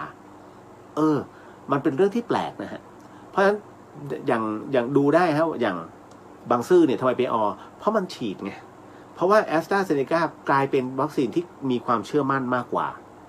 ซิโนแวคถูกไหมฮะแต่พอสถานีอื่นฉีดซิโนแวคไม่มีสละสิทธิ์เฉยงั้นนะนี่ฮะผมถึงได้บอกว่าจริงมันไม่ใช่ไม่ดีหรอกนั่นแหละเพียงแต่ว่ายุคแรกๆเราก็ต้องพึ่งซิโนแวคแต่คราวนี้มันพึ่งได้ในระยะสั้นนะฮะขนาดหมอเองยังไม่เชื่อมั่นแล้วจะให้ประชาชนเชื่อมั่นแล้วรัฐไปทำประชาสัมพันธ์เนี่ยประชาสัมพันธ์ก็ไม่ทั่วมันก็เลยเป็นอย่างนี้นี่แหละครับไปโทษใครไม่ได้เลยฮะอันนี้รับสภาพต้องรับสภาพจริงๆผมไม่ได้เข้าข้างใครนะแค่พูดถึงลองดีประกาศคิวแรกพรุ่งนี้นะฮะพรุ่งนี้โทรศัพท์ใช่ไหมพวกค่ายมือถือนะฮะทั้งหมดทั้งมวลลองสิจองมือถือวันนี้ฉีดซิโนแวคหลงเหลงเลยฮะ ดีไม่ทีถึง10 คนก็น่าจะดีใจแล้วนะฮะเพราะฉะนั้นเนี่ยมันตอบไม่ได้มันกลายเป็นนโยบายแรกคือเข็มแรกซิโนแวคเข็มที่2แอสตราเซเนกาดีไม่ดีเข็ม2จะกลายเป็นซิโนแวคหรือเปล่าไม่รู้ถูกไหมฮะเพราะมันเยอะทิ้งไว้วัคซีนก็เสียเหมือนเอาเงินไปทิ้งแต่จริงเอาเงินไปทิ้งเถอะ แล้วเอาของดีเข้ามาจบแล้วนี่แหละผมพูดเรื่องอะไรเนี่ยเราพูดเรื่องธรรมะกันอยู่ไม่ใช่เหรอ ตายแล้วเลียว นะฮะไม่ถูกกักตัวหรอกนะผมพูดเป็นกลางๆ นะฮะเอาต่อ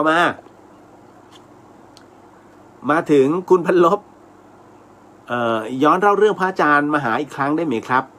เข้ามาไม่ทันโอ้เรื่องยาวเพราะวันนี้มีเยอะนะครับดูย้อนหลังดีกว่าไหมฮะ นะขอเมตตา นะฮะคุณจริยาสวัสดีครับคุณเลียวสวัสดีฮะต้อดีครับดีครับทุกท่านนะฮะต้อบอกว่า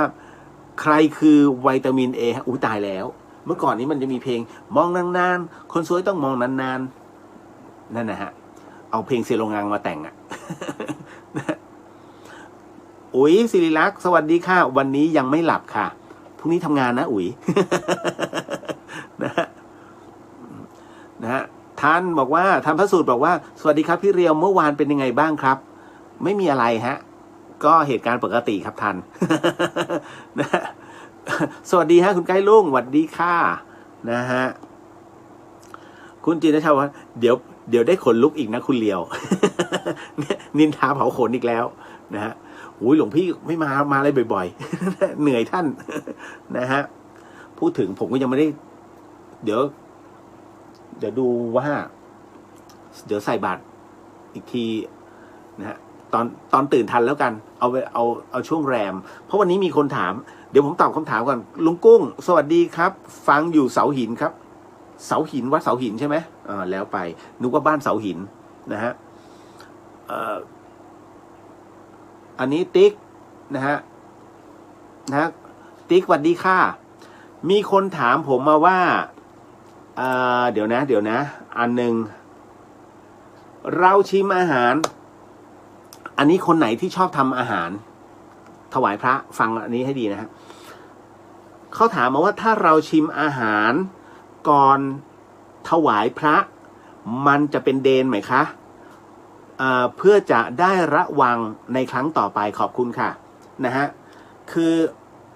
รู้จักคำว่าเดนใช่ไหมฮะกากเดนน่ะนะฮะคือมันเหมือนกับว่าอาหารเวลาเราจะถวายพระภิกษุเราจะทำสมัยก่อนเราจะทำกับข้าวถูกไหมฮะมันต้องมีการชิมคือทำไปชิมไปรสชาติได้หรือยังอันนี้ถือว่าชิมตามรสชาติตามอาการ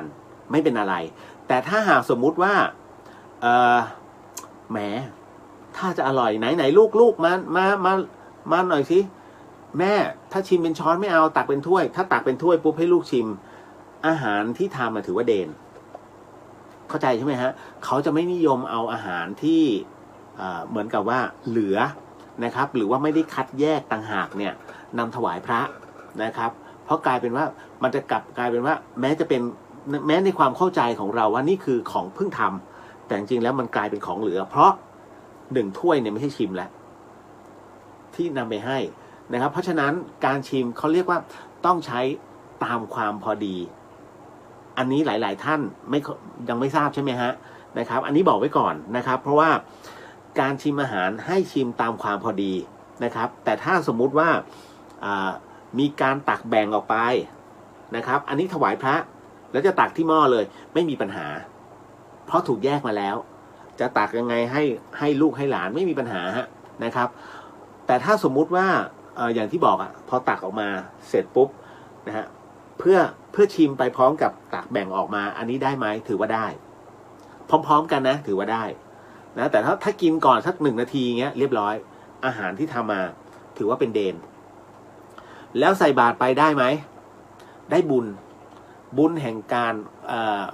การถวายในเรื่องของภัตตาหารแต่อาหารนั้นไม่ถึงเรา ถึงสัมภเว ทั้งหลายนะฮะเพราะถือว่าเป็นของต่ำทันทีกลายเป็นเดนนะจ๊ะให้ระวังด้วยบางทีเรามองข้ามใช่ไหมฮะขอบพระคุณมากเลยนะกับผู้ที่ถามคำถามแบบนี้มานะฮะอันนี้ก็เลยให้หลายๆท่านเข้าใจเนาะนะครับเอาต่อมาตึงนะครับท่านบอกว่าภูมิจะขึ้นได้ยังไงครับพี่1 ขวดระบุให้ฉีดได้10 โดสละ 0.5 ซีซี แต่ของมีน้อยรัฐบังคับคนฉีดให้ฉีดลดโดสลงนะฮะให้1 ขวดฉีดได้12 โดสแย่มากครับเห็นไหมก็จะมีข้อมูลเหล่านี้มาเรื่อยๆซึ่งผมเองเนี่ยคงจะไปตอบแทนรัฐไม่ได้นะครับก็ตามเหตุปัจจัยนะฮะแล้วคนไทยสู้ด้วยตัวเอง สมุนไพรไทยแล้วกันคือตอนนี้ผมพยายามอยากให้คนใช้สมุนไพรไม่ใช่ว่าเราศรัทธาในสมุนไพรนะยาปัจจุบันก็ดีแต่ผมมองว่ามันยังอีหลักอีเหลืออยู่เห็นไหมมันก็ยังมีการเมืองที่เข้ามาไอ้นู่นไอ้นี่คนกับคนสถานที่กับสถานที่นโยบายกับนโยบายยังชนกันอยู่เลยอะแล้วคนที่รับกรรมเนี่ยดูดีทุกวันผมนั่งบางวันผมปิดเสียงน้ำมิ้วเสียงเนี่ยโอ้โหแบบมันหดหู่เนาะนะครับมันเป็นช่วงที่เข้าสู่ในเรื่องของนี่คือกรรมฐานแล้วนะคุณผู้ฟังเอาจริงๆนะ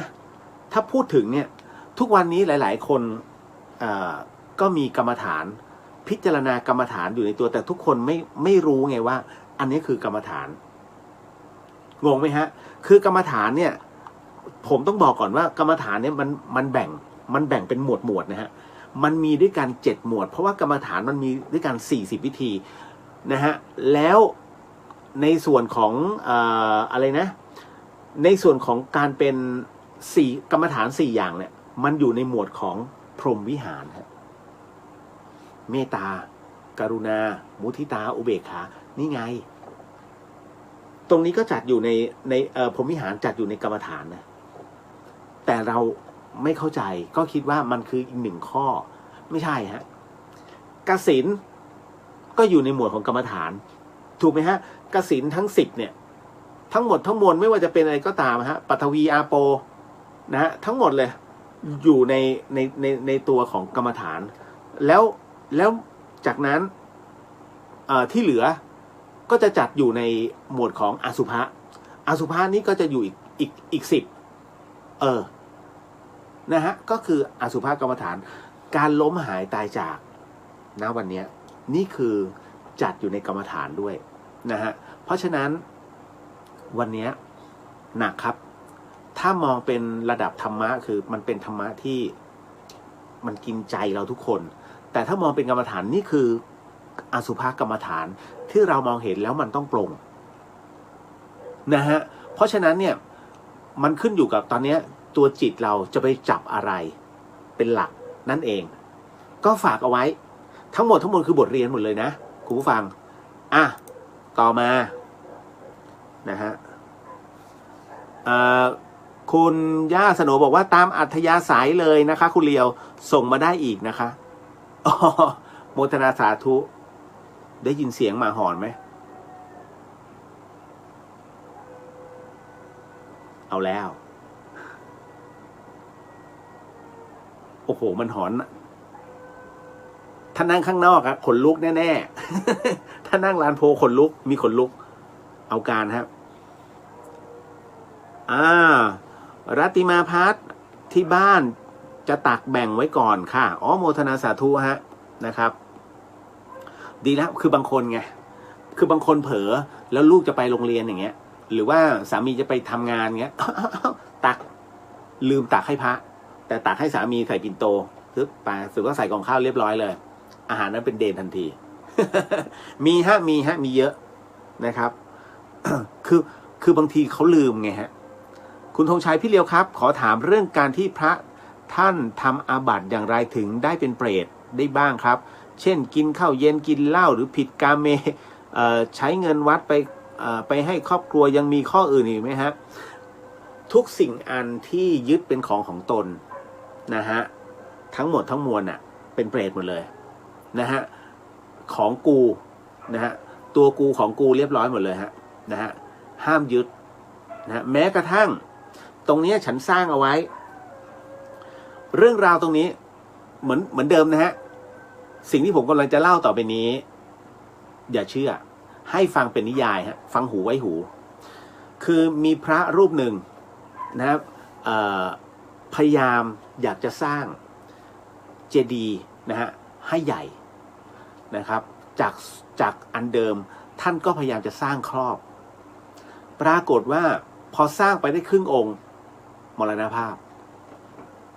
คราวนี้ก็จะมีคนอื่นเนี่ยมาสานต่อก็เป็นพระในวัดนั่นแหละก็มาสานต่อ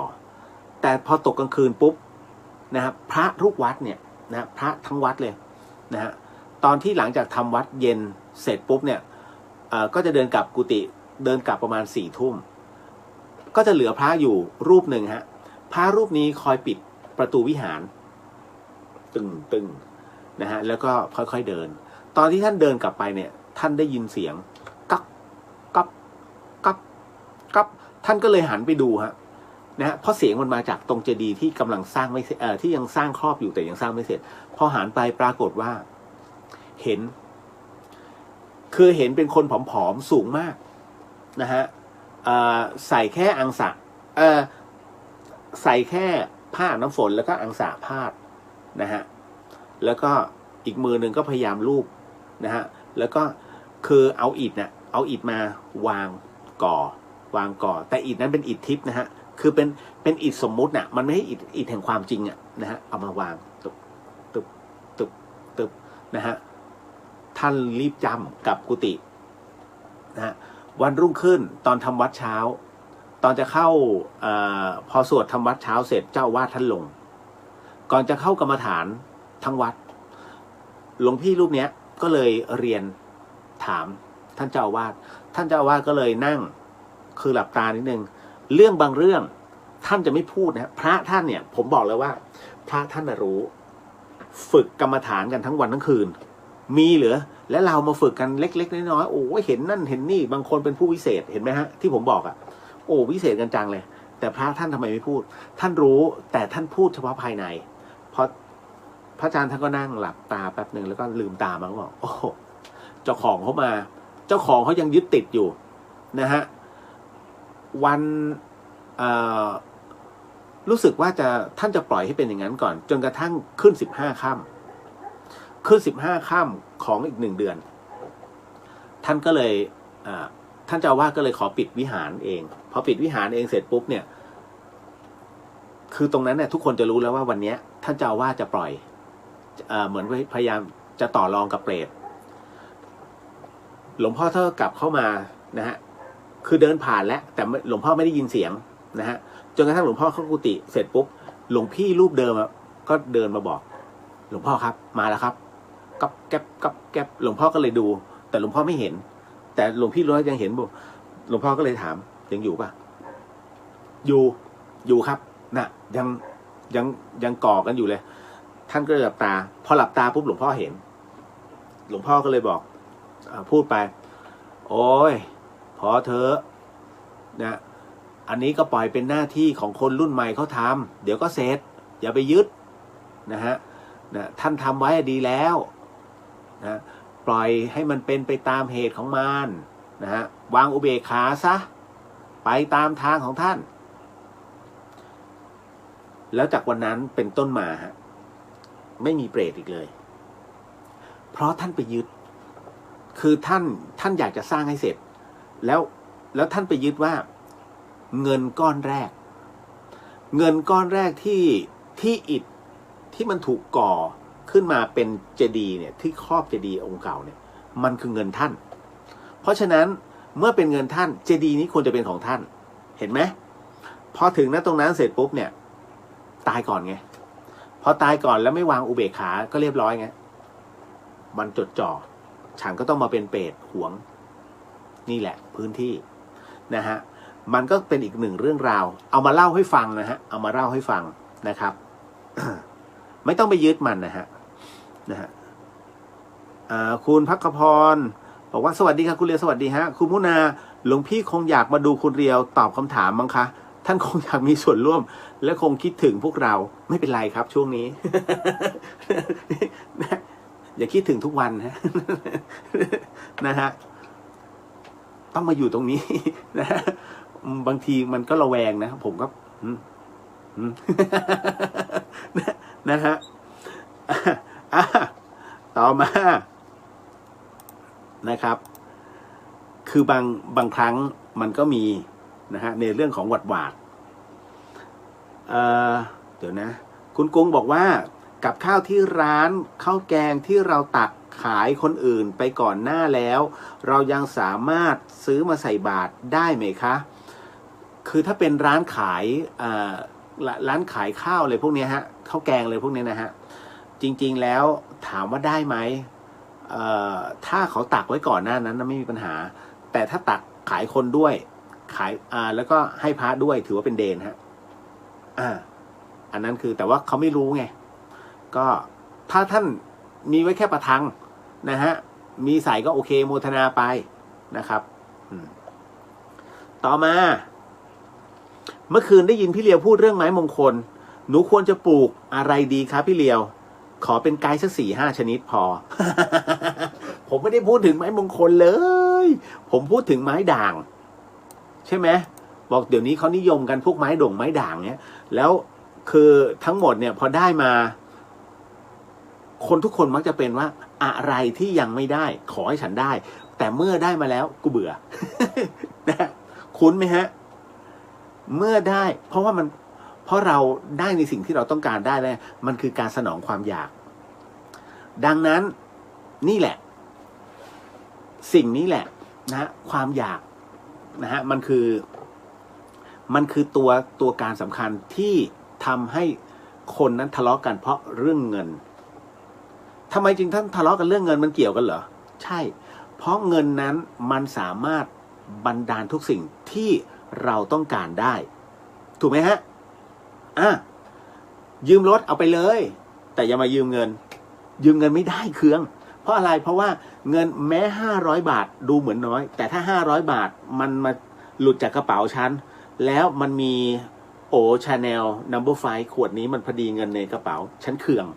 เพราะฉันเตรียมจะไปซื้อถูกไหมมันก็กลายเป็นไอ้ตรงเนี้ยอยากจะไปสนองในสิ่งที่เราอยากได้แต่พอซื้อมาแล้วทำไงต่อก็จบแล้วไงก็ไม่อยากได้แล้วอยากได้อย่างอื่นต่อแต่ต้องเป็นเงินที่มีนี่แหละฮะตัวนี้มันคือเขาเรียกบาดใจกัน20 บาทยังฆ่ากันตายเลยคุณเพราะฉะนั้นจะยืมอะไรยืมรถเบนซ์ด้วยนะเนี่ยเอากุญแจรถคือยืมรถมึงยังคืนไงคืนวันนี้นะฮะแถมถ้าน้ำมันจะพร่องจะเหลือมึงก็เติมให้กูอีก แต่ถ้ายืมเงินไม่ได้เคือง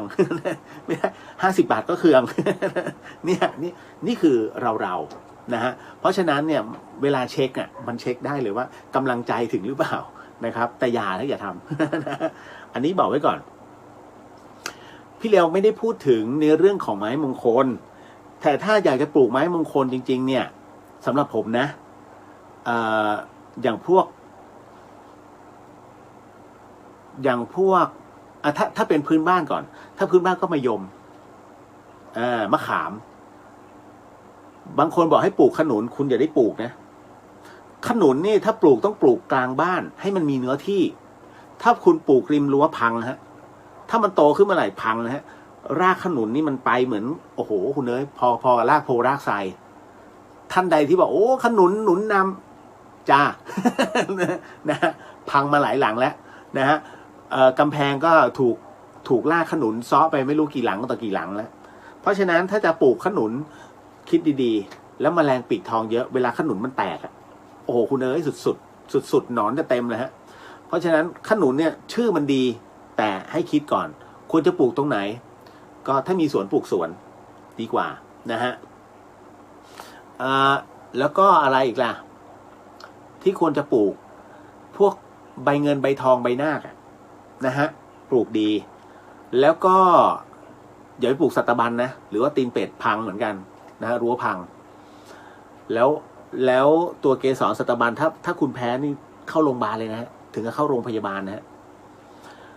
ลั่นทมนี่อันตรายกับคุณผู้ชาย เพราะมันมีสารตัวหนึ่งฮะที่ทำให้คุณผู้ชายนั้นหมดสมรรถภาพ เขาถึงได้ปลูกกันที่วัดเดี๋ยวนะทับทิมปลูกได้นะเป็นไม้มงคลนะฮะต้นทับทิมต้นหลิวอย่างเงี้ยเวลาคุณไปงานศพไม่ทับทิมก็กิ่งหลิวจุ่มความเป็นมงคลนะฮะแล้วก็อย่างหนึ่งแทนที่จะต้องไปหาพวกยาคามาให้พระพรมน้ำมนต์ตัดหลิวมาเป็นพรมพระก็เอากิ่งหลิวมีพลังในตัวเห็นไหมนี่พูดนี่หลายยี่ห้อนะพวกเศรษฐีฮะเศรษฐีเรือนนอกเรือนในเศรษฐีเรือนกลางอย่างเงี้ยได้นะฮะเศรษฐีเรือนทองนะฮะแล้วก็อย่างอื่นเหรอไม้มงคลนะฮะไม้มงคลนะครับอย่างอื่นก็ไม่รู้ยางอินเดียอย่าไปแหยมกับมันใช่นะผมเห็นตอนนี้ยางอินเดียโอ้นิยมมากคุณเชื่อไหมบ้านผมเมื่อก่อนปลูกยางอินเดียหน้าบ้านต้องโค่นทิ้งฮะเอาทำไมล่ะไปโค่นทำไมมันใช้บ้าน4 หลังพังหมดเลยฮะจริงๆที่บางซื่อนะฮะเพราะฉะนั้นยางอินเดียนี่อันตรายมากต้นเล็กๆดูสวยเพราะยางมันผ้าใบมันมากแต่ถ้ามันลงดินเมื่อไหร่ผมตรงถ้าใครที่อยู่เชียงใหม่ถ้าคุณขับรถมาตรงโรงพยาบาลสวนดอกนะมองฝั่งตรงข้ามกรมทางหลวงนะฮะตรงกรมทางหลวงจะมีต้นยางต้นหนึ่งคุณลองไปดูดิดูรากมันโอ้โหคุณเอ้ยถ้าเป็นบ้านอ่ะอันนี้พอดีเขาปลูกริมทางริมถนนมันเป็นอยู่บริเวณตรงกลางแต่ไม่อยู่ใกล้บ้านนะถ้าอยู่ใกล้บ้านพังนะคุณต้องดูรากมันด้วยอย่าเอาสวยจริงๆหลายอย่างผมเห็นไม้มงคลทั้งหลายปลูกไปนานๆคุณจะไม่เป็นมงคลเลย ต้องดูเอาไว้ดีๆฮะนะฮะอันนี้บอกเอาไว้ก่อนนะฮะหลายๆท่านอาจจะมีเรื่องราวของไม้มงคลนะฮะแต่อันเนี้ยในสิ่งที่ผมบอกอะเบื้องต้นอย่างกิ่งมะยมเนี่ยมะยมนั้นจริงๆเขาใช้ทำอะไรอ๋อเวลาโมโหพ่อก็จะใช้รูดใบแล้วมาฟาด เคยโดนกิ่งมะยม จริงๆแล้วใบมะยมอ่ะ เขาก็จะใช้เอาไว้สำหรับแทนหญ้าคาเหมือนกันหลวงพี่หลวงพ่อทั้งหลายเนี่ยก็จะเอาใบมะยมหรือว่าใบตะลิงปิงจุ่มน้ำมนต์แล้วก็พรมนะฮะทำไมต้องเอาใบมะยมนิยมเมื่อพรมไปแล้วเขามีความรู้สึกว่าเป็นเหมือนกับน้ำจะมีพลังเกิดขึ้นคนจะนิยมนะฮะชมชอบในตัวเราในตัวบ้านนี่ฮะก็จะมีอะไรหลายๆอย่างนะครับนะฮะเห็นไหมฮะคุณบุ้มสวัสดีครับพี่เลียววันนี้นอนไม่หลับเลยได้ฟัง แสดงว่าไลฟ์นี้นี่มันไปกระแทก หลายๆอย่างนะฮะ 104.50 เมกะเฮิรตซ์ครับเชียงใหม่นี่คือเดอะเฮียนฮะเดี๋ยวมีเรื่องราวนิดนึงที่ถามมากึ่งหลอนนะฮะคุณมุนาบอกว่าบ้านไหนมีคนสวดมนต์ไหว้พระก็เป็นมงคลแล้วล่ะค่ะไม่ต้องปลูกไม้มงคลก็ได้ค่ะบางทีคนเขาชอบไงปลูกอะไรดีนะในห้องนอน อ๋อปลูกเลยปลูกเยอะๆเลยคาร์บอนไดออกไซด์ได้เต็มห้อง นะบางคนก็ อะไรนะปลูกไม้ฟอกอากาศเดี๋ยวอากาศเนี่ยมลพิษทั้งนั้นอีงาช้างที่บอกปลูกแล้วฟอกอากาศเอาตรงไหนมาฟอกฮะขนาดเครื่องกรองอากาศซื้อมายังซื้อ 5,000 นะไอ้น่ะกรองได้ทั้งห้องไอ้นี่30 บาทนะเนี่ยแถมมันกรองตรงไหนวะ ดีไม่ดีพังเผลอไปนั่งทิ่มตูด แข็งก็แข็งนะฮะ คือบางอย่างต้องพิจารณาตามเหตุปัจจัยนะครับชื่อมันนะบางทีก็อย่างลิ้นมังกรปลูกทิ้งเป็นแถว มันมีบางอย่าง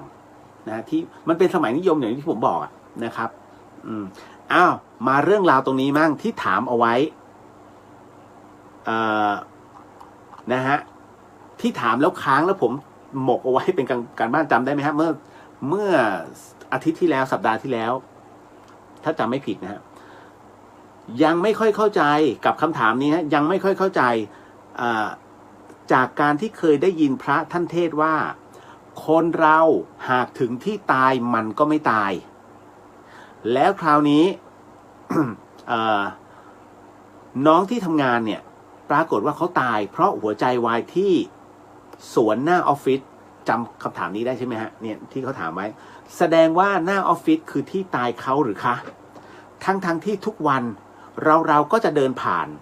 หรือเดินไปออกกำลังเสมอก็จะอยู่จุดที่น้องเขาตายมันเป็นอย่างนี้ฮะคนทุกคนเนี่ยมีที่ตายอยู่แล้วแต่เราไม่รู้ว่าที่ตายของเราตรงไหนบางที่ก็โรงพยาบาลมันถูกกำหนดบางที่ก็ตามถนนหนทางนะฮะเพราะฉะนั้นถึงได้บอกว่าคนเราเมื่อมันไม่ถึงที่ตายยังไงก็ไม่ตายทำยังไงก็ไม่ตายแต่ถ้าคนเราจะถึงที่ตายต่อให้หนีไปสุดขั้วแค่ไหนเวลาถึงที่ตายมันก็ตายแล้วตรงนั้นก็คือที่ของเขาคนทุกคนบอกว่าคนที่ตายที่ต่างประเทศนั่นคือเขากลับบ้านหมายถึงอะไรนั่นคืออดีตชาติเขาน่าจะเป็นคนที่ประเทศนั้นนะครับแต่ดันมาเกิดในประเทศไทยจึงต้องกลับไปตายยังที่บ้านเกิดส่วนคนต่างชาติที่มาตายในประเทศไทยไม่ว่าจะเป็นอุบัติเหตุหรืออะไรก็ตามบ้านเกิดเขาอยู่ประเทศไทยแต่ดันไปเกิดต่างประเทศนะฮะมันก็เลยเหมือนกับสลับสับเปลี่ยนแดนตายแต่คราวนี้กรณีตรงนี้ที่เขาบอกนะฮะว่าทำไมเดินผ่านทุกวันมันไม่ตายเพราะมันยังไม่ถึงเวลาอะไรเวลาของเจ้ากรรมนายเวรฮะเจ้ากรรมนายเวรอย่างที่ผมเคยอธิบายให้ฟังนะคุณผู้ฟังว่าเจ้ากรรมนายเวรมันมี2แบบมันมีทั้งแบบในปัจจุบันชาติกับอดีตชาติในปัจจุบันชาติก็คือคนทุกคนที่มีอิทธิพลกับจิตใจเรา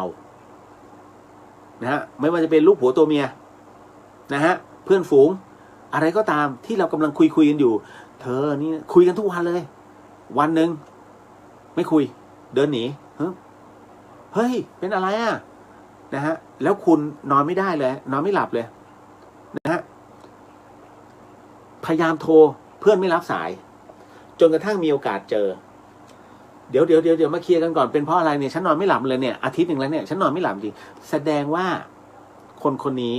เป็นเจ้ากรรมนายเวรเรา เพราะมีอิทธิพลทำให้เรานั้นรู้สึกเป็นทุกข์อะไรก็ตามใครก็ตามที่ทำให้เรานั้นเกิดความรู้สึกเป็นทุกข์นั่นแหละเจ้ากรรมนายเวรยกตัวอย่างง่ายๆลูกเห็นไหมฮะวันหนึ่งที่เราตีเขาเพราะเขาทำผิดแต่ปรากฏว่าเรามาเห็นแผลเขาเนี่ยเราใจไม่ดีเลยไม่น่าทำเลยแล้วนั่งร้องไห้ดูขาลูกที่เป็นรอยแนวนี่ฝีมือฉันเหรอฉันทำร้ายลูกฉันเหรอนะฮะร้องไห้แสดงว่านี่คือเจ้ากรรมนายเวรนะฮะซึ่งมีความผูกพันซึ่งกันและกันนะฮะนั่นแหละนั่นคือสิ่งที่มันเป็นการรบกวนตัวเขาเรียกรบกวนจิตใจนี่คือเจ้ากรรมนายเวรนะฮะต่อมาเจ้ากรรมนายเวรในอดีตชาติอย่างที่เขาบอกกันน่ะโดนเจ้ากรรมนายเวรเล่นงานแล้วไงมองไม่เห็นไหนวะถูกไหมฮะเพราะฉะนั้นเจ้ากรรมนายเวรในอดีตชาติหมายถึงคนที่เป็นเพื่อนเรานี่แหละหรือว่าใครสักคนหนึ่งที่ทะเลาะกันอาฆาตกันไว้แต่ไม่ทันได้ขออโหสิซึ่งกันและกันแต่มันตายก่อนแต่การตายก่อนนี้ไม่มันก็เราตายกันก่อนแต่ยังไม่เคยขออโหสิกันไงฮะเพราะฉะนั้นหลวงพี่จึงให้ทำอโหสิกรรมทุกครั้งเพราะไม่รู้ไงว่าเมื่อไหร่เราจะตายก่อนหรือเขาตายก่อนดังนั้นสมมุติว่าเขาดันตายก่อนชั่วมากถูกตำรวจวิสามันแต่บังเอิญมันเป็นเจ้ากรรมนายเวรเราคือมันมีอิทธิพลกับเราเคยทะเลาะกันถึงขั้นแบบไม่มองหน้าไม่เผาผีแต่มันบังเอิญไปทะเลาะกับเจ้าหน้าที่แล้วถูกวิสามันตายความแค้นยังอยู่พอตายเสร็จปุ๊บนะฮะคราวนี้มันกลายเป็นเรื่องของรอกลั่นแกล้งแล้วตัววิญญาณรอกลั่นแกล้งแต่พอเราตายลงเมื่อเราหมดวาระมากเราบุญเยอะถูกลงโทษน้อยเกิดก่อนไอ้นั่นยังกรรมหนักอยู่เลยฮะบุญก็น้อยกรรมก็หนักเกิดยังไม่ได้นะฮะแค้นก็ยังมีพอเราเกิดมาเสร็จปุ๊บเนี่ยโตไอ้นั่นยังไม่ถึงนะฮะเวลาที่อยู่ในอีกหนึ่งภพเนี่ยฮะมันนานนะฮะผมถึงได้บอกว่าบางทีเราตายไปแค่อย่างผมมาตายไป40 กว่านาทีเวลามันยืดออกนานมากนานมากๆนะคือมันเหมือนไปตรงนั้นไปตรงนี้ไปที่นู่นไปที่นี่นะครับอันนี้หมายถึงคนอื่นฮะหมายถึงว่าไปเจอเขาพาไปชมนรกทุกขุมเลยนะฮะแถมนู่นให้มองเห็นวิมานเทวดาอะไรอย่างเงี้ยบางคนนะฮะแต่มึงตายไปแป๊บเดียวเองแต่เห็นหมดทุกอย่างเพราะเวลาในปรโลกเนี่ยมันจะยืดออก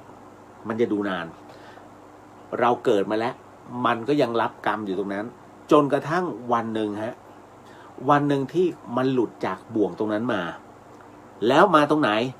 มารอจุดแห่งความที่มันแค้น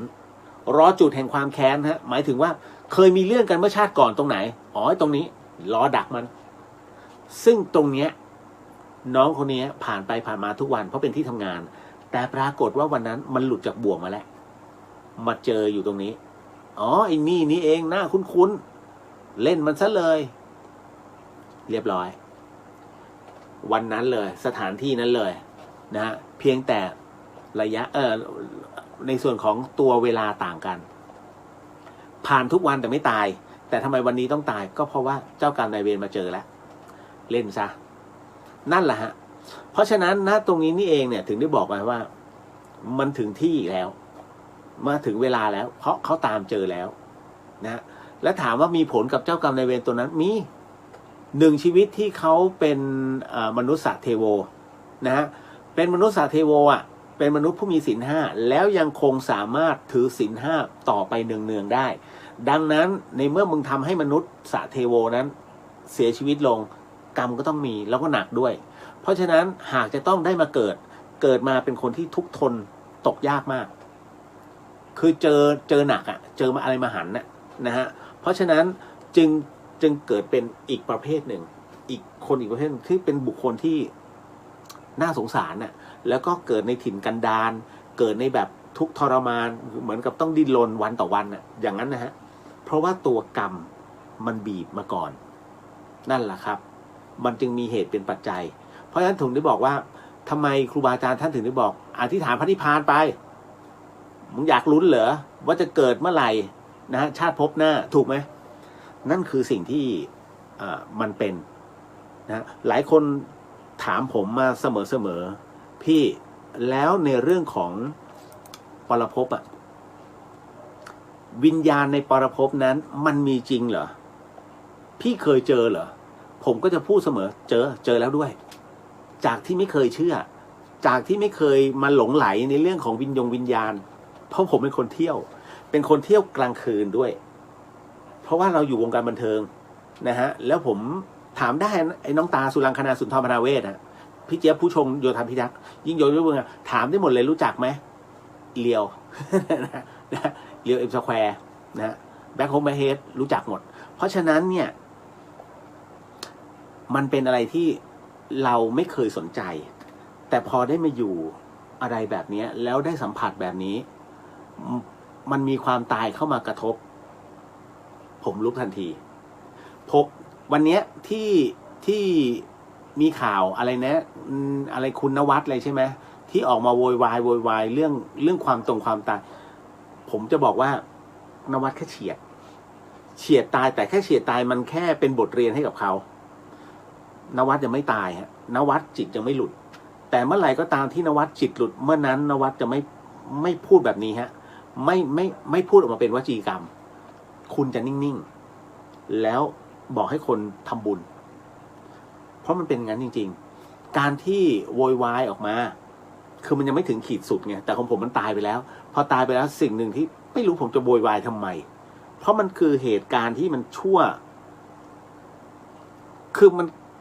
ชั่วครั้งที่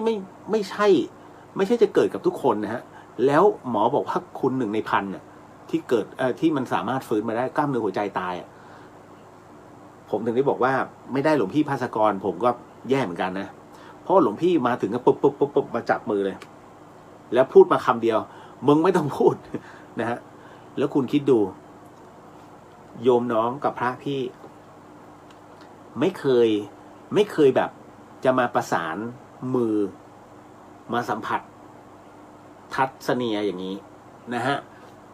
ท่านจับนิ่งๆแล้วก็ยืนแผ่เมตตาให้หลับตาแล้วผมก็มองท่านแล้วท่านก็ลืมตามาแล้วก็มองผมผู้ชายด้วยกันพระกับน้องไม่เคยมองหน้ากันเลยนึกในใจเขิน อายหลวงพี่ว่ะกูต้องมานอนให้ท่านมานั่งแผ่เมตตา เสร็จปุ๊บท่านก็บอกอ่ะเรียบร้อยปล่อยมือหมอก็เลยถามตกลงว่าคนไข้นี่จะให้ใครเป็นผู้ปกครองหลวงพี่ท่านก็เลยบอกหลวงพี่เป็นผู้ปกครองนะแล้วก็มีอะไรเดี๋ยวหลวงพี่รับผิดชอบเองโอ้โหหลวงพี่ท่านตัดสินใจตรงนั้นเลยจริงๆแล้วก็ในเรื่องของการค่าพยาบาลอะไรเนี่ยพวกเนี้ยคือผมว่ามีประกันชีวิตนะฮะเพราะฉะนั้นเนี่ยก็จะไม่ลำบากหลวงพี่ท่านตอนนั้นนะโอ้โหเจอขนาดคือต้องแอดวานซ์ก่อนตอนนั้นเป็นครั้งแรกเลยนะที่ผมป่วยแล้วต้องแอดมิดขนาดนี้ล่อไป200,000 กว่า นะฮะแต่เป็นเงินสดแสนกว่าแสนนิดๆนะฮะแล้วตอนหลังประกันโอนใช้ นะโอ้ยเหนื่อยเหมือนกันนะ4-5 วันแย่เลย เหลียว นะเก็ตนะครับอันนี้ต่อมาเดี๋ยวนะฮึบเดี๋ยวขอคุยก่อนคุณธงชัยบอกว่าเมื่อกี้พี่เลียวเล่าเรื่องไม้มงคลแล้วผมเคยได้ยินไม้อาถรรพ์ครับเช่นต้นข่อยต้นช้อยนางรำหรือว่าต้นไทรครับต้นไทรก็ไม่นิยมปลูกในบ้านหรอกครับแต่มีอาจารย์เดี๋ยวนะอาจารย์มรังสิตท่านหนึ่งปลูกต้นไทรคือแกจะปลูกบ้านเป็นลักษณะคล้ายๆโดนัทแกทำขออภัยเป็นรูปตัวซีเป็นรูปตัวซีแต่เป็นตัวซีหงายเข้าใจใช่ไหมฮะท่านปลูกบ้านเป็นรูปตัวซีหงายแล้วตรงกลางเนี่ยตรงกลางของตัวซีมันเป็นสนามหญ้าอาจารย์ท่านปลูกต้นไทรผมก็ตกใจอาจารย์ไปปลูกต้นไทรที่รู้เพราะว่าผมถ่ายรายการบ้านและสวนตอนนั้น ก็เลยผมเป็น exec producer ตอนนั้นแล้วก็ไปกับน้องโปรดิวเซอร์เขาแล้วก็ถ่ายนะก็เลยได้คุยกับอาจารย์ที่เขาออกแบบบ้านหลังนั้นเป็นบ้านแกอ๋อผมว่ามันสวยดีนะฮะแต่ผมก็เลยแล้วลากมันไม่ใช้บ้านพังเหรออาจารย์อ๋อเราก็ต้องรู้จักในการดูแลมันสิท่านก็เลยบอกว่าหนึ่งถ้าจะปลูกต้นไทรต้องเอาแสแลนคุมไว้คุมรากเอาไว้ไม่ให้มันโตนะฮะไม่ให้มันแตกออกสองต้องตัดยอดห้ามโตเด็ดขาดเพราะถ้าคุณปล่อยให้ไทรโตปุ๊บรากจะแผ่ทันทีพัง พังไม่ได้ต้องคุมทั้งหมดเราก็ต้องดูแลนะแต่ว่านานๆนะปีนึงก็ตัดทีนึงนะฮะมันไม่ใช่ว่าขึ้นปุ๊บนั่นคือวิธีการนะฮะจริงๆหลายต้นนะฮะงิ้วเขาก็ไม่นิยมปลูกในบ้านนะต้นงิ้วนะมีไหมเดี๋ยวฉันขอปลูกงิ้วไว้หน้าบ้าน ทำไมเหรอปีน ไม่ได้นะครับคนเหนือที่เมืองเหนือนี่ยังปลูกข้างทางเลยฮะแล้วก็ปลูกในสวนนะต้นงิ้วนะฮะคุณเพนจันสวัสดีค่ะคุณเรียวชาวแพนด้าแล้วก็เพื่อนๆค่ะโมทนาสาธุครับนะฮะเมื่อคืนขนลุกไปกับคุณเรียวเลยค่ะจริงดิโอ้โหถ้าห้อยคอเครื่องรางด้วยกับพระเครื่องด้วยได้ไหมครับไม่เป็นไรฮะนะฮะ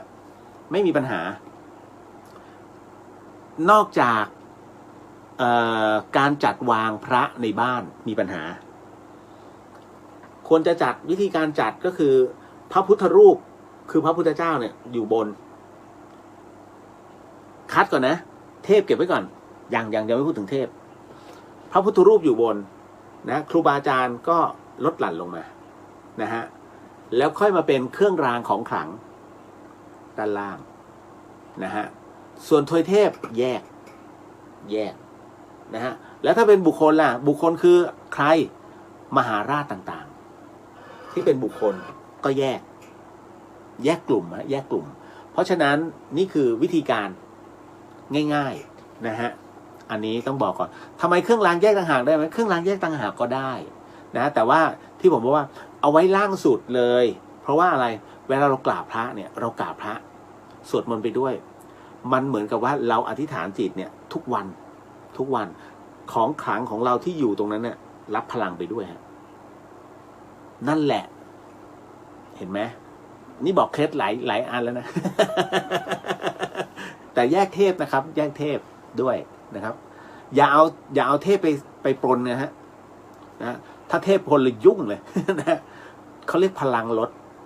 พลังของเทพจะลดลงทำไมล่ะเพราะว่าพลังของพระนะฮะคือพระผู้บรรลุแล้วอ่ะนะแล้วยิ่งเป็นพระพุทธรูปพระพุทธเจ้าเนี่ย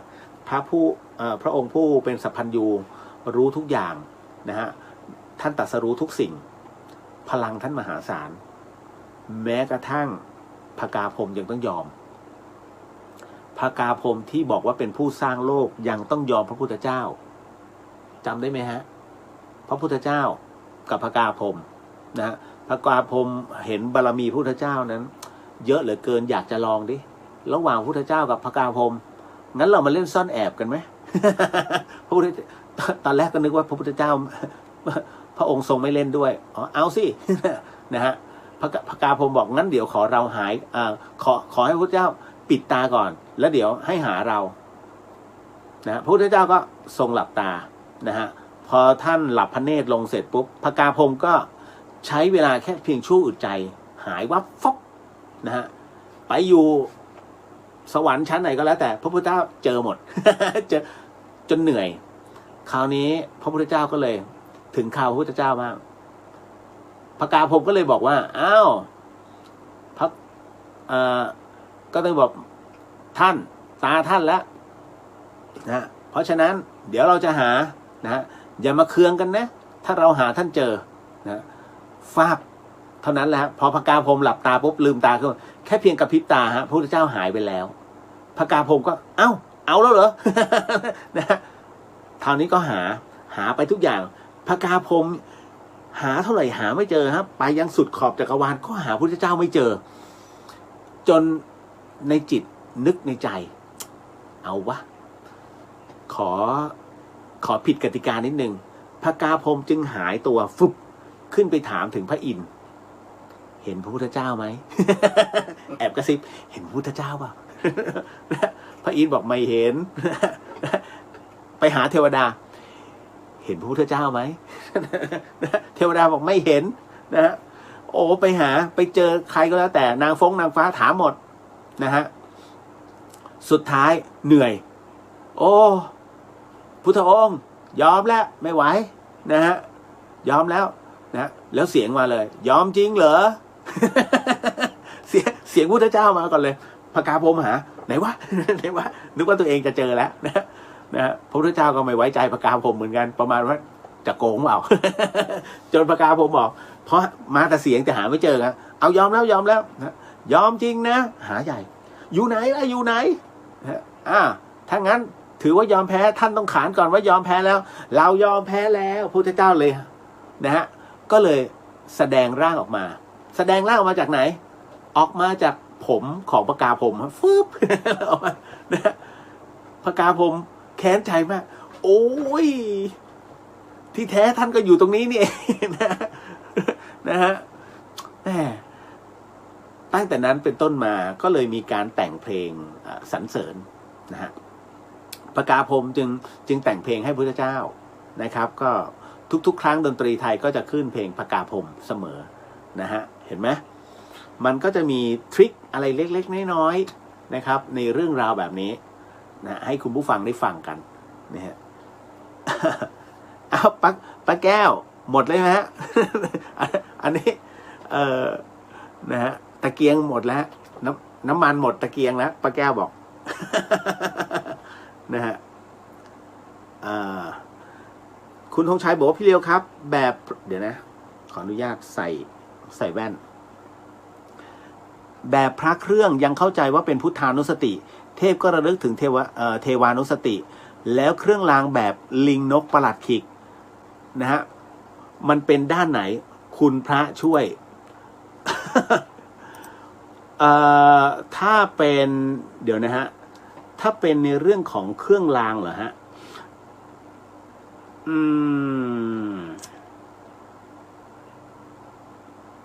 ถ้าเป็นเครื่องรางผมไม่แน่ใจนะฮะว่าจะเป็นกายตะนะฮะกายตะหรือเปล่า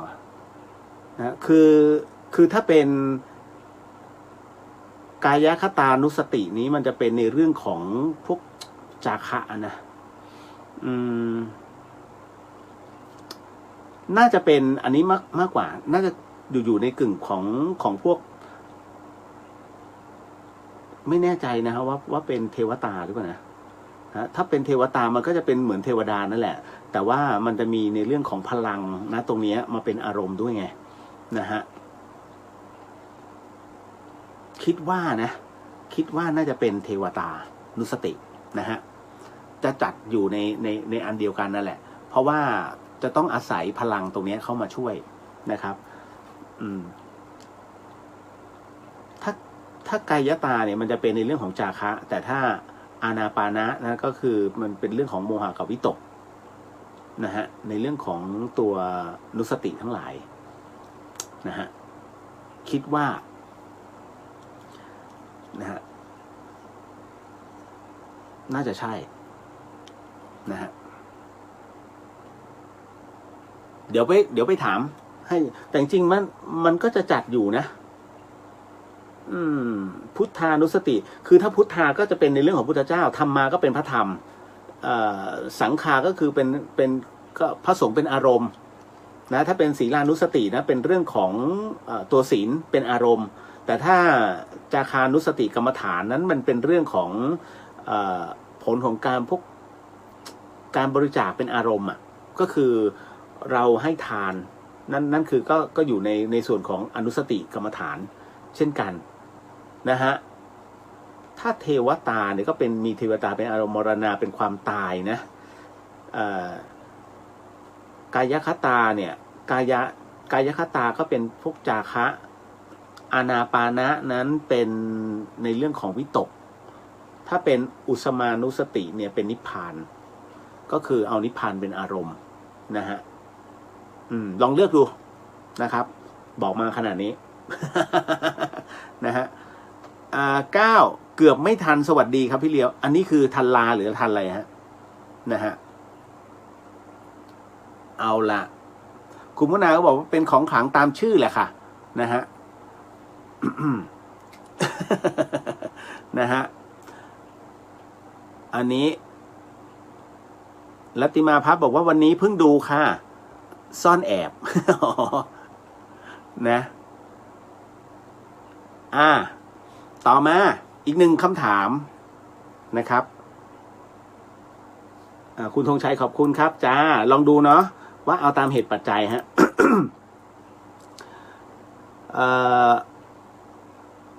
ในสภาวะขับขันของโรคระบาดนี้พระท่านออกมาอันนี้ไปแล้วนี่เมื่อวานนี้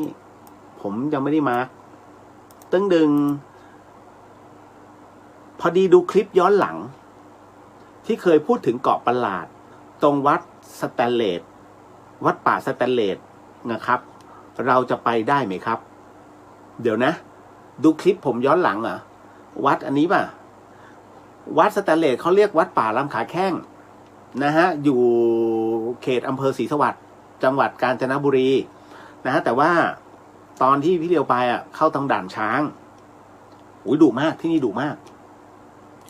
ผมเล่ายังไงก็ยังเหมือนเดิมเอาไหมฮะเอาซะหน่อยนะไหนก็ไหนฮะไหนก็คืนนี้แล้วมันหลอนก็ต้องหลอนกันให้จบไปเลยคือเรื่องราวตรงนี้ นะฮะแหมผมหยิบอุปกรณ์ไม่ทันเป็นลูกแก้ว เป็นลูกแก้วของครูบาดวงดีนะฮะคืออย่างนี้ผมเล่ายาวเลยแล้วกันนะคุณปฐมพรบอกว่าเครื่องรางจัดเป็นไสยศาสตร์ค่ะเดาค่ะนะฮะคืออย่างนี้ฮะ เอาเรื่องราวของตรงนี้ก่อนที่น้องเขาถามมานะฮะคือวัดป่าสแตนเลสเนี่ยเขาเรียกวัดป่าลำขาแข้งผมไปมาเนี่ยน่าจะถ้าย้อนกลับไปทั้งมัน6-7 ปีที่แล้วนะฮะหรือจริงไม่รู้ว่ามากกว่านั้นหรือเปล่านะไม่มั่นใจนะฮะก็บังเอิญไปเนี่ยผมไปกับพี่สาวผมพี่ลูกโป่งนะฮะแล้วก็ไปบ้านเพื่อนไปเพื่อนแฟนเขาเป็นทหารเรือนะฮะอยู่ที่บางปะมาถ้าจำไม่ผิดนะอยู่ไม่ใช่อยู่ศรีประจันนะฮะแล้วจากนั้นก็ไปนอนบ้านพี่เขาเนี่ย1 คืนแล้วบังเอิญว่าพี่เขาจะไปถวายพระป่าที่วัดป่าลำขาแข้งวัดป่าสแตนเลสก็น่าสนใจแล้วพี่เขาบอกว่าเดี๋ยวเราจะไปค้างที่หนึ่งนะฮะซึ่งต้องเอาเต็นท์ไปเองนะผมก็เลยเอาเต็นท์ไปหลังนึงก็กะว่านอนกับพี่สาวแหละแล้วคราวนี้ก็ลากเรือไปนะก็เป็นเรือเร็วของเขานะฮะจากนั้นพอนั่งเรือเสร็จปุ๊บก็ต้องไปรับพระอาจารย์อีก2 รูปที่ด่านช้างนะฮะแล้วก็มีโยมอีกคนหนึ่งตามพระอาจารย์มาด้วยก็หลังจากนั้นมีพระ1กับเนน1ตอนนี้น่าจะเป็นพระ1เนน1เป็นพระไทยใหญ่นะครับท่านอยู่ด่านช้างแล้วเก่งมากในเรื่องของพระคาถาจากนั้นก็นั่งเรือเร็วเนี่ยฮะ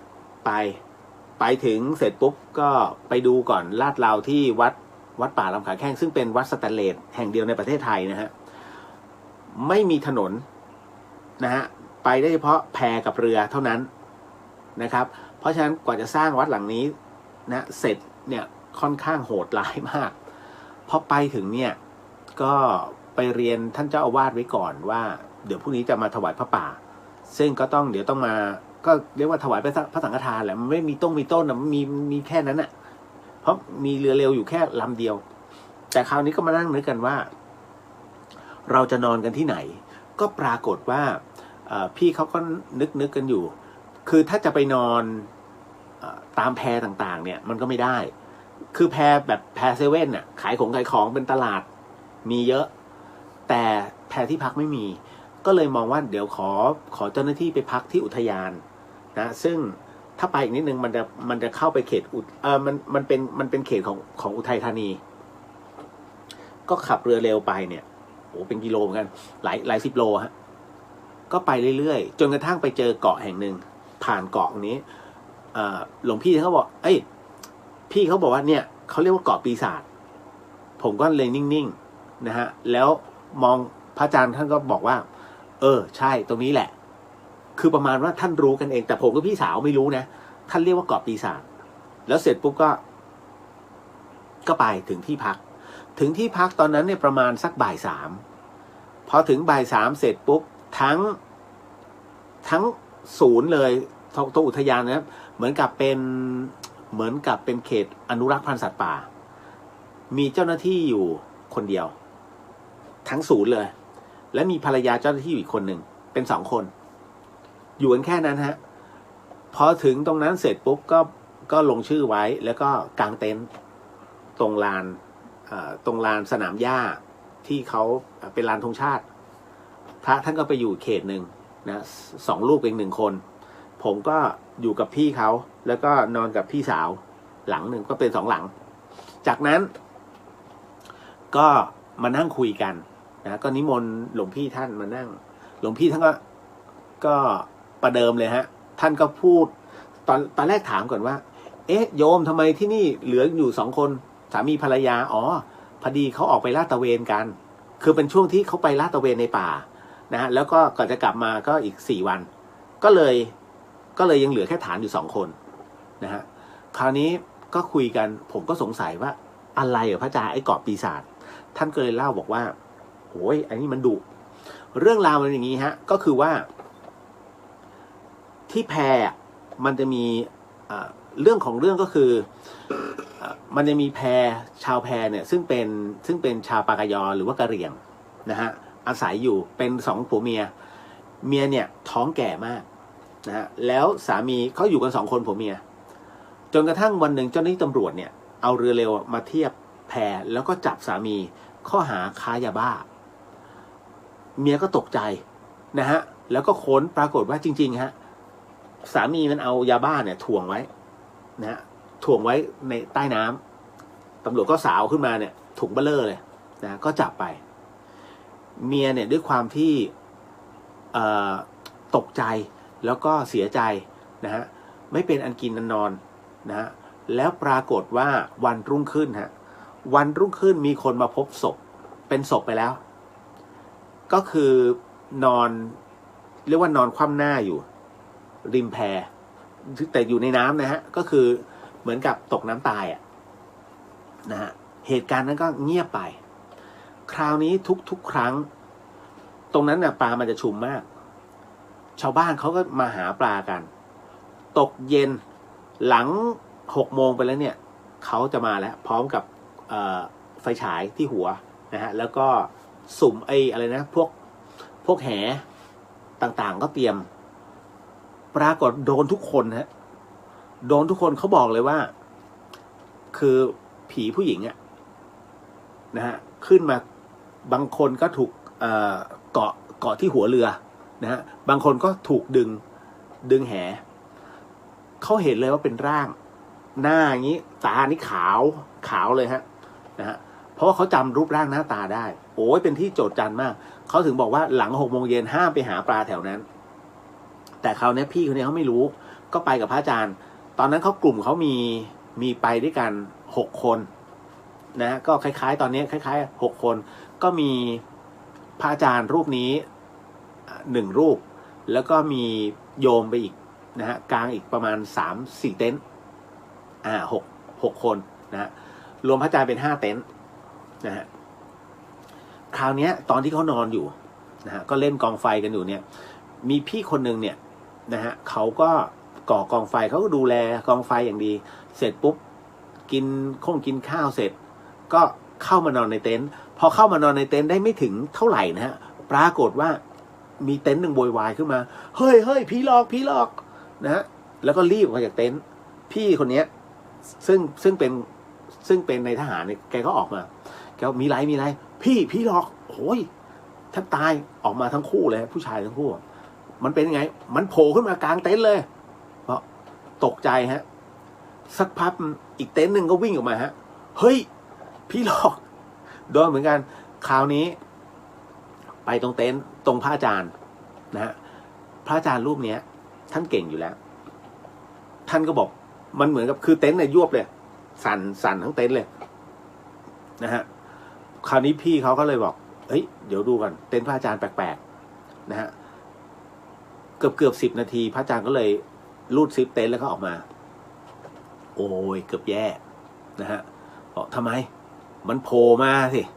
บอกผีผู้หญิงมันโผล่มาเนี่ยกลางเต็นท์เลยพระอาจารย์ท่านก็ต้องสะกดแล้วก็กดลงมาบอกก็ระวังหน่อยนะฮะแล้วคราวนี้คือมันยังไม่ไปไหนนะท่านบอกว่าท่านก็เอาไม่อยู่นะฮะเพียงแต่ว่าตอนนี้ก็คือน่าจะไม่โผล่ตรงท่านแล้วแต่ก็ให้ระวังทุกคนก็เลยให้ไปรวมกัน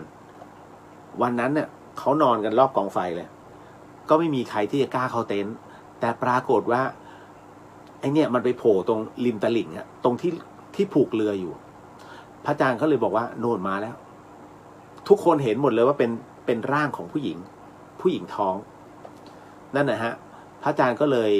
เหมือนกับสวดไล่นะครับก็เหมือนกับก็ไปอ่ะคืนนั้นก็เลย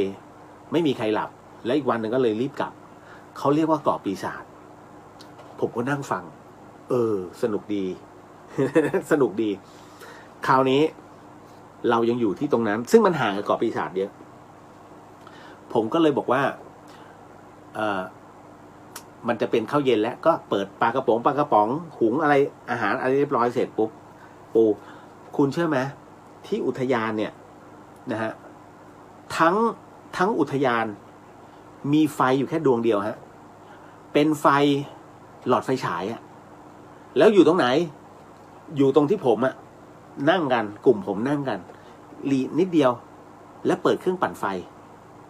เครื่องปั่นไฟก็คือเอาเครื่องเรือที่มีอยู่7 ลำนะฮะเอาถอดมาประกอบแล้วมันใช้ได้แค่ลำเดียวนะฮะ ส่วนอีก6 ลำนั้นใช้ไม่ได้เอามาประกอบทำเป็นเครื่องสูบน้ำนี่คือความอัตคัดนะฮะณตอนนั้นแล้วก็คุยกันมันมืดไงก็คุยกันที่เหลือก็ผมก็เลยบอกว่าไหนๆก็ไหนๆแล้วอ่ะผมก็มีลูกแก้วของครูบาดวงดีพอดีท่านอธิษฐานเอาไว้สำหรับกลุ่มผมคนเดียวก็คือกลุ่มที่ตอนนั้นไปบริจาคของอิ่มบุญอุ่นไกน้องท่านก็อธิษฐานให้ผมก็เลยมอบให้เขาไว้ประมาณทั้งฐานเนี่ย2 คนผัวเมียเนี่ยเอาไปก่อนนะฮะแล้วก็ที่เหลือก็อีกกำมือหนึ่งก็ประมาณอีก12 เม็ดก็ให้เอาไว้แล้วก็แจกให้พี่ผมแล้วก็ให้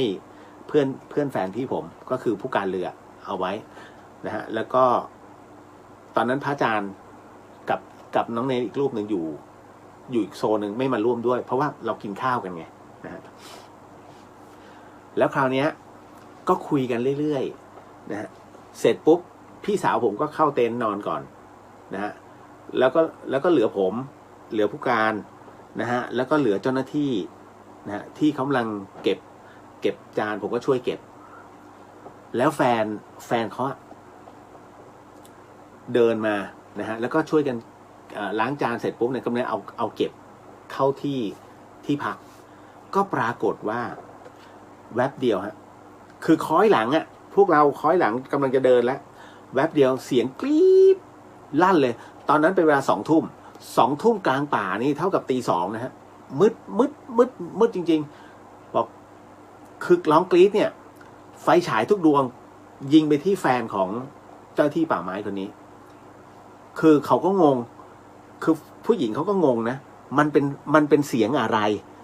คือเขาก็ไม่ได้กรี๊ดก็เลยฉายขึ้นไปบนต้นไม้ฮะกำลังโผล่เลยตัวดำๆวึบแล้วหายไปเลยฮะเขาบอกผีโพงเกือบซวยแล้วผีโพงมาเกาะตกใจฮะผู้หญิงคนนั้นเขาต้องตกใจนะน้องผู้หญิงคนนั้นก็ตกใจแล้วเขาบอกอุ้ยทำไมคือประมาณว่าไม่รู้มายังไงฮะแต่ทำไมมันกรี๊ดก็เลยสำรวจกันว่าเป็นเพราะอะไรอ๋อผมเพิ่งให้ลูกแก้วครูบาดวงดีไปนั่นน่ะแล้วแกพกติดตัวไว้พอดีไงก็คือใส่กระเป๋าเสื้อไว้นะส่วนผู้ชายเขาก็มีแต่เขาบอกผมไม่เคยเจออย่างนี้มาก่อนนะฮะอยู่ๆแล้วผีโพงมาเกาะเมียผม นะคือทั้งฐานมี2 คนนั่นแหละนั่นก็คือเรื่องของเรื่องที่เจอนะตรงนั้นนะอันนั้นคือรุ่น 1แล้วหมดไปแล้วผมแจกหมดเลยแจกในรายการเดอะเฮียนแจกในรายการผูโผล่ลงมาหลอนแล้วโอ้ยนานมาก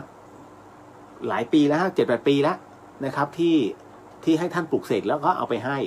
พอมีเหตุการณ์ตรงนี้ขึ้นมาเนี่ยผมก็เลยโหเจ๋งอ่ะก็เลยคอยให้แต่ละคนนั้นเอาไว้แล้วลูกแก้วท่านเนี่ยนะสุดๆนั่นนะฮะไม่มีคนมีผมจะอัดจะใส่รูปท่านไว้ด้วยทุกครั้งไปนั่นแหละครับแล้วก็ทั้งฐาน